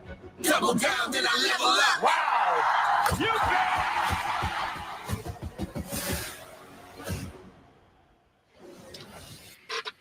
You bet that we are live from Gamebridge Fieldhouse in Indianapolis, the site of the NBA Finals and last night's Sun Fever game. Y'all, can I just tell you? That type of game. It was absolutely electric. A random Tuesday night. I know it's a Commissioner's Cup game, but the crowd was sensational, and Caitlin Clark put on a show here. Clark, searching for her spot, pulls up from 28 feet. The Fever go up 31-27. And then Clark gets it inside, dribbles back out. Haliburton style. And then drills it from 25 feet. 12 points. Let them know. Look at that. Look at that. 3 of 4 from the three-point line, 5 assists in the first half. All right, so here keep an eye on Clark and JC Sheldon, right? Clark trying to back down Sheldon. Sheldon fouls Clark. Y'all seen that? Y'all watch this right here. Boy, they be hating on Clark. Here they go. Watch this. Watch how old girl tried to be rough with Caitlin Clark. Right? Clark trying to back down Sheldon. Sheldon fouls Clark. Clark a little upset because she feels like she got poked in the eye. But then watch Marina Mabry here. She sees what's happening. She comes in. All on the floor. Excuse me. Tempers flaring maybe just a little bit on both sides here. These were competitors last night, y'all. Let's take one more look at this here, Udonis. That's one way to stop her. That's a foul. I don't think it was intentional. It's a foul. So Tina Charles, Clark, she sold that a little bit. Mabry, right? Tina Charles, Clark, and Mabry, they all received technical fouls. Sheldon received a flagrant 1, and Clark made both free throws, put Indiana up 13. But these two have a little bit of history, right? Going back to the Big Ten days. Clark and Sheldon, during the Iowa game in 2024, the two got tangled up, had a couple of words for each other. We led a little rivalry. They faced off 6 times in their college careers. Oh, shit. I like that. That beef's still cooking. Huh? Exactly. Okay. Sometimes that's the best stews they have to brew for a while, right? Which brings us to our Hyundai Electric moment here. A little later, same matchup, and you know Clark loves this, right? She only needs a couple inches of space to hit that 3. She went around, guys, the entire arena, hyping up the fans and the crowd of this. Assistant coach had to come over and pull her back and say, hey, we got to get back to the huddle. I'm not sure I would make her mad. That's just my assessment. Absolutely not, guys. I had awesome seats. Thank you so very much last night. This is my view of that shot. Oh, wow. This is my view of that what shot. What did she say to her? Great shot. You know what? I'm going to say I'm not a professional lip reader, but we can all say that it wasn't totally fit for television. Okay. But this is why you love watching Caitlin Clark play. All right, in the fourth quarter here, Sheldon gets the steal, and then Sophie Cunningham, watch her, fouls Sheldon. When they got the payback right there. That's a technical. That's UD. That's what you would do, having your teammates back. A little bit of pushing, a little bit of shoving. Cunningham getting some payback for Sheldon's earlier flagrant 1 on Clark, maybe. Here's what head coach Stephanie White had to say about the refs losing control of the game. I think it was pretty obvious that stuff was brewing, right? When the officials don't get control of the ball game, when they allow that stuff to happen, and it's been happening all season long. All season long. It's not just this game. It's been happening all season long. This is what happens, right? This is what happens. You've got competitive women who are the best in the world at what they do, right? And when you allow them to play physical and you allow these things to happen, they're going to compete and they're going to have their teammates' backs. You guys came for basketball. Let's talk about basketball. Yeah. Come on now. What do you think? That's what I like right there. Caitlin Clark, she ain't trying to let them do all that talking about, how they, playing physical with her, how they, playing against her. She like, hey, forget that. We playing basketball. I like that response right there with Caitlin Clark. She ain't up there complaining and crying about how they playing her. Like, hey, let's talk basketball, baby. That's what we came here for. Yes, sir. Most definitely, man. Caitlin Clark. And I agree with you on that, Aaron, man. Yeah, they do, man, because Caitlin Clark is the face of WNBA. And I think that's the reason why they be playing her like that. Certain teams be trying to be real physical and giving them hard fouls and stuff. I think some of them players are a little jealous of her, man, because, this was her second year in the WNBA, and she already was getting the spotlight last year when she was a rookie. And I think some of them don't like the fact that they probably been playing for a while, and she just coming there and just getting all the spotlight like that. And I think some of them hating on her, man. But hey, she is the new face of the NBA. So hey, you know what they say? Get with the program, baby. Get with the program. Think of just how you all were able to pull in the second half, Caitlin, in We're particular. going to the Commissioner Cup Championship. Let's That's go! pretty exciting. Y'all want to talk about that? Let's talk about that. At the end of the day, I'm here to play basketball, and that's my job. That's what I'm going to do. I'm a passionate player, but at the end of the day, I'm here to play basketball. My game's going to talk. I love this game, and I'm going to give it everything I have. So I think that's what competitors do. You just step right back up to the challenge. And by the way, the entire time that Stephanie White was talking. Yeah, that's why I wanted to play right quick for y'all right there, man. Hey, I'll tell you right now, man. Hey, I might be. I think I'm an Indiana Fever fan, man. I think I might be an Indiana Fever fan. Yes, sir. I might be a new Caitlin Clark fan, man. Because I be watching the WNBA, man. But I was trying to find me a team. I was looking at the Minnesota Lynx because I like Nafesia Collier. But I don't know, man. Hey, Caitlin be hooping, man. She be hooping, man. And I might. Hey, y'all know I like the little underdog story sometime, man. So, I might start doing some Indiana Fever games around here, man. Might stay 336. I might start doing some Indiana Fever games around here. Matter of fact, I think they play. Matter of fact, I see J Pop. I see you say Angela Reese or Caitlin Clark. Caitlin Clark all day long, baby. Matter of fact, if I ain't mistaken, y'all, I'm gonna have to check and see. I think the Indiana Fever play the Chicago Sky on Sunday at 3:00, man. I'm gonna check and double check that. But if they is, I'm gonna probably do that game, man. I'm gonna probably do that game Sunday for sure, man. Let me see what you say, Aaron. You say they jealous as hell and don't realize if yeah, for sure. She helping the league out for sure. What up with your JR, man? 336, you say shout out to the Fever. You already know, baby. Fever. And J Pop, you say blackout. I got Caitlin, bro. She averaging 21 and Angela 8. You say 8. Angela is averaging 10 points and on 37% shooting. Grasshopper Plus, you say Boston playing soon. What up with your Dexter? You say Caitlin Clark is soft. Man, come on, man. Man, y'all better stop tripping on Caitlin, man. Caitlin be hooping, man.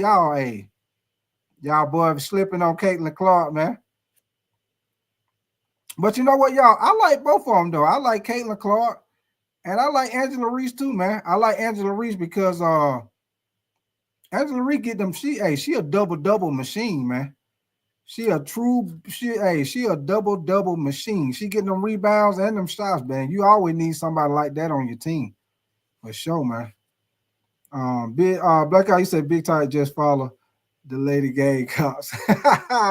I hear you, man. J Paul, you say, bro, they bullying Caitlin because they yeah, for sure. J Paul, exactly, man. Exactly. Because you know what, J Paul, it's because if you look at it, J Pop, basically what they doing is, they probably been playing for a couple of years or whatever, J Pop. And, you got this hot new player coming in. She only been playing for 2 years now. Y'all see how they was trying to do it last year. You know what I'm saying? And she getting all the spotlight, man. That's all it is, J Pop. They just being a little jealous around here. That's all it is. For sure, 336. Dexter, you say how you get punished. You say how you get pushed to the ground and do nothing. Blackout, you say Boston player Uno. For sure, man. You say Caitlin is LeBron all hype? Oh no, Blackout. Caitlin be hooping, man. Y'all need to stop. Hey, y'all need to stop hating on Caitlin, man. Caitlin be hooping, man. She is hooping, man. Hooping. And hey, and they gonna be playing the Minnesota Lynx for the in-season tournament championship game on July the 1st, y'all. So I'm most definitely gonna do that game. That's gonna be a good one. But I'm gonna tell y'all something. It's gonna be interesting to see what happened to Nafesia Collier, because she went out the game last night, I think in like the third quarter, with a lower back injury, man. So, and she didn't come back. So she got a couple of weeks. So we'll see. She'll probably be back by then, depending on how serious it is. I ain't heard them say, but she'll probably be back playing by July the 1st when they play that championship game. But yeah, man, we about to get ready to get up out of here, man. We done been in here about 2.5 hours. And y'all know I want to come in here and just talk to y'all about everything that was going on. You know, the Lakers. Jeannie Buss done sold the Lakers for $10 billion, the most out of any sports franchise in history. Let me say that one more time. Any sports franchise in history. Y'all go check it out. $10 billion. Hey, once again, ching ching. Ching ching. If I ain't mistaken, I think her daddy bought the team for $67 million, cash out for $10 billion. Boy, you talking about a trust fund? Trust. Ching ching ching. And the thing about it, y'all, is she still got her same position. Yes, you do, 336. You just 336. You just mad because we 4 more billion more than the Celtics. I think the Celtics were what, about 6 billion, 336? Yeah, we got 4 more billion. Yeah, we did, 336. About 4 more billion. Yes, sir. But yeah, man, we about to get ready to get up out of here, man. I appreciate y'all coming through here, kicking it with me tonight, man, for sure, man. Y'all make sure y'all come back through here and kick it with me tomorrow night, man, for the Pacers and OKC Game 6, man. We're gonna see if the Pacers can push Game 7. Gonna be real interesting with your boy Haliburton dealing with the calf injury. So, you know, like we've been talking about, you know, me and y'all in the chat been talking about, you know, they might need to think about starting OB Toppin. We'll see what they do as far as the point guard position, you know, because Haliburton gonna be limited. So we'll see if they start Nembhard. And you already know role players always play better at home. So we'll see what they do. We'll see if they try to make an adjustment on defense to try to see if they can slow down Jalen Williams, because right now Jalen Williams is killing them. They don't really have an answer for Jalen Williams. What up with your PPP, man? Appreciate you coming through, Panther Prime Podcast. What up with your PPP? What's your name? Ricky loves basketball. You say, I hope the Pacers win. Oh, there you go, 336. Hey, Ricky loves basketball. Is that a picture of Jason Tatum?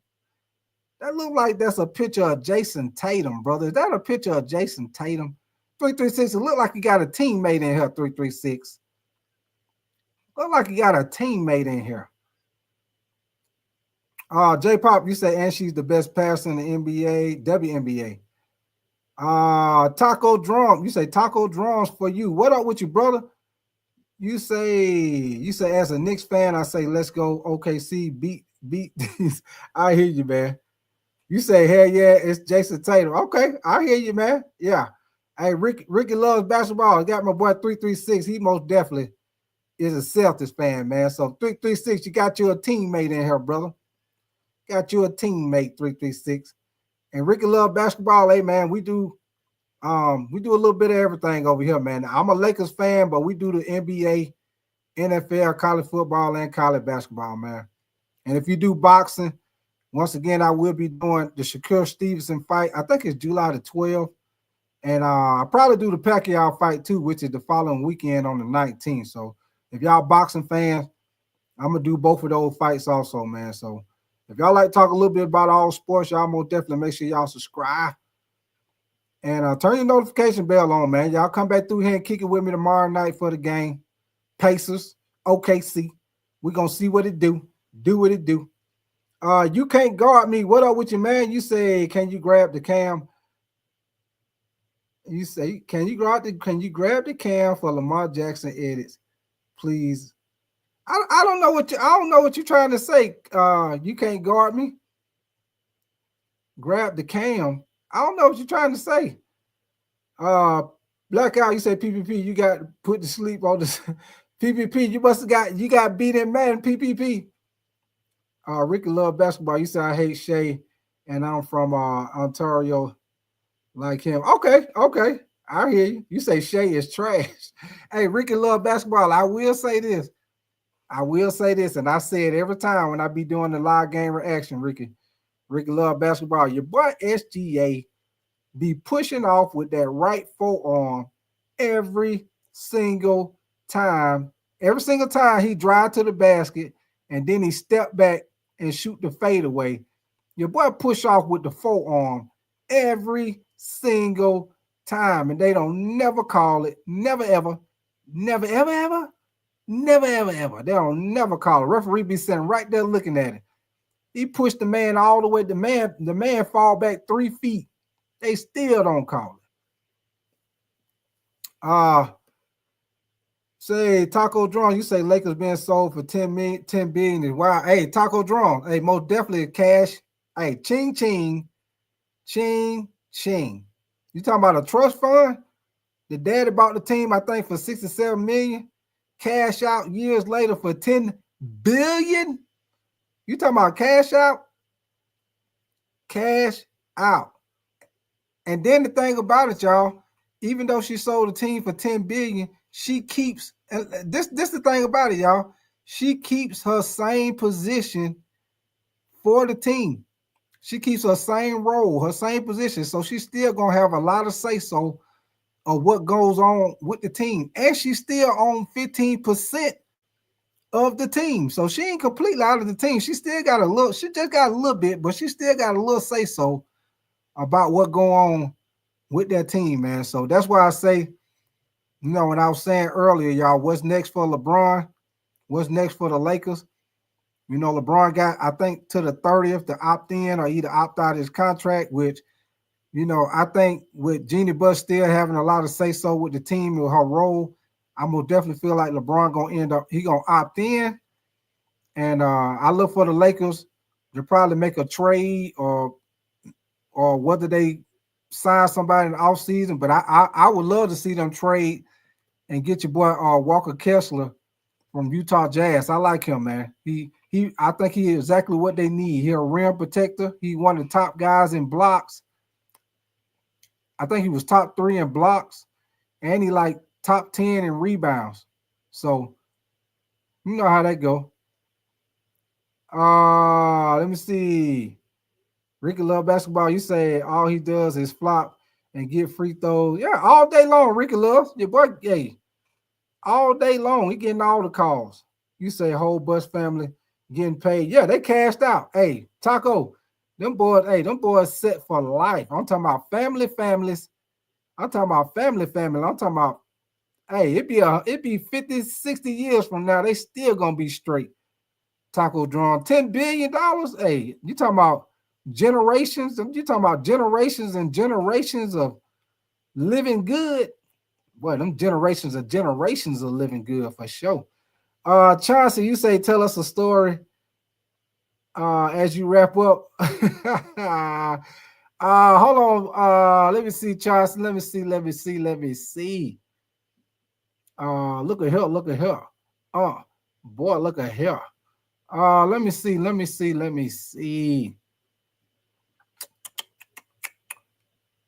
think. I'm trying to think of one.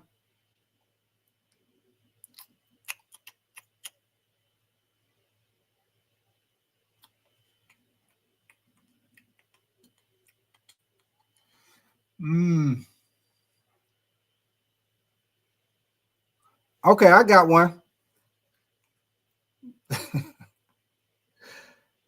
Oh man. All right, check this out, y'all. Hold on, let me see what you say. Taco, you say Lakers are foolish because Jackson Hayes and Luka starting to work first play. Hey, Taco Drum, Hey, I think they should keep Jackson Hayes, but let Jackson Hayes come off the bench though. Blackout, you say I'm working on that generational wealth. Okay, that's what's up, Blackout. Ain't nothing wrong with that, brother. Hey, shoot, ain't nothing wrong with that.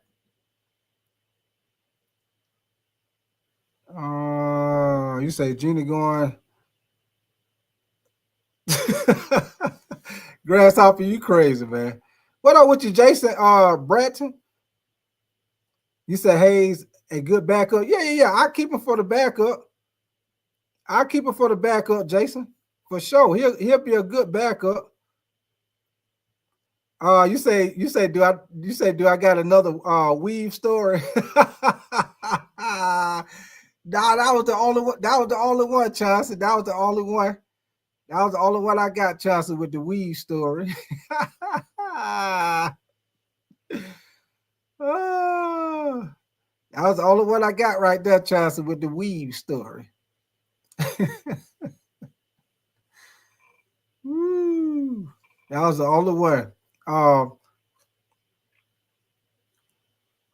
So I got one for you, Chauncey. This back when I was playing ball. This back when I was playing ball in high school, Chauncey. Now, if y'all know, like I know, y'all play football, y'all play sports, especially with football, y'all know when you have spring practice, you know you have all the new guys be coming down there trying to try out for the team, right? So it was the one dude went to school with me, man. And he was going through the school that day, talking about he was gonna come try out for the team.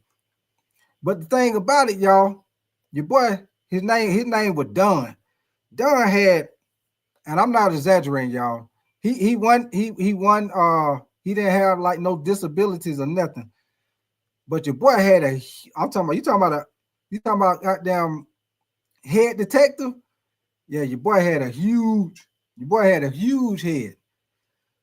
He had a huge head. And hey, don't get me wrong, wasn't nothing wrong with him. Your boy took regular classes and he got no disabilities or nothing, but your boy got a huge watermelon. So we used to be messing with him. He'd be like, man, you ain't gonna be able to play, man. They ain't gonna have no helmet to fit your head. He's like, yeah, y'all just hating. Yeah, I'm about to go out here and I'm gonna do all y'all. When I get out there on the field, I'm gonna do this, I'm gonna do that. We're like, okay, they ain't gonna have no helmet to fit your head. So Chauncey, they come on the intercom, you know, if you're gonna come try out for the football team for spring practice, you know, come out to school, whatever. So they down there lined up. So all of them, the coach coming out of the locker room, we had like a little equipment room. And this is the way my coach used to talk, y'all. Hey man, this is how he used to look. Hey man, who next? So the next person come in, he give him a shoulder pad, give him a helmet. All right, man, who next? Come on in, who next? So Don get up there. It was Don's turn, y'all. I swear to God. Hey, this is no lie. Now I told y'all, we had already been telling them, you ain't gonna be able to play, man, because you got no helmet to fit your head. I swear to God. Coach came out there. He like, who next, man? Don was like, me, I'm next, coach. He said, now, son, now you know we ain't got no damn helmet to fit your head. So you might as well go back up there to the band, man, and play the flute, because we ain't got no damn helmet to fit your head, son. And when I tell you, we fell out laughing because we had told his ass, he ain't gonna have no goddamn helmet to fit your head, man. But what made it funny was our coach was not being funny. He was dead ass goddamn for real. He was not laughing. He was dead ass for real. So that's what made that shit fucking hilarious, because we was already saying it. And then when the coach came out to say it, oh man, you talking about somebody falling out laughing. And then he told him to go, and then our coach, he was old school. The band teacher, he used to call him the band man. He told him to go back up there to the band man and play the flute. Like, out of all instruments, you gonna tell the band to go play the flute? Man, come on, man. For sure, man. But yeah, we about to get ready to get up out of here, man. For sure. You say 336, the master wig snatcher. You said the host will snatch your wig off. Hey, 336, that was by mistake, brother. By mistake.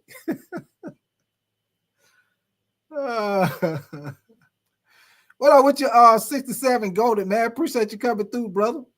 Appreciate you coming through, man.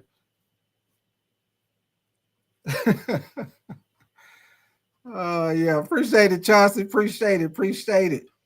But all right, man.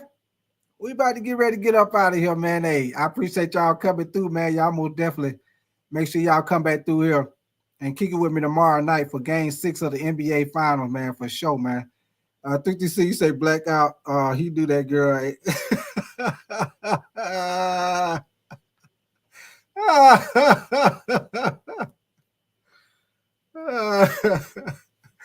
336, you crazy, man.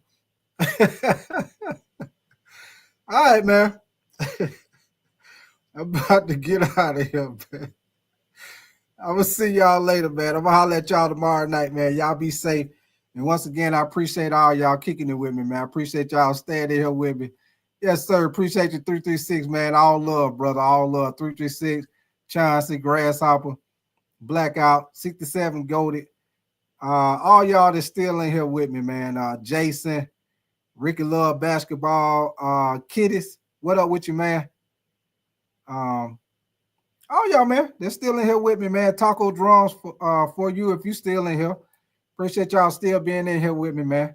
Y'all be safe, man. And I'm going to holler at y'all tomorrow night.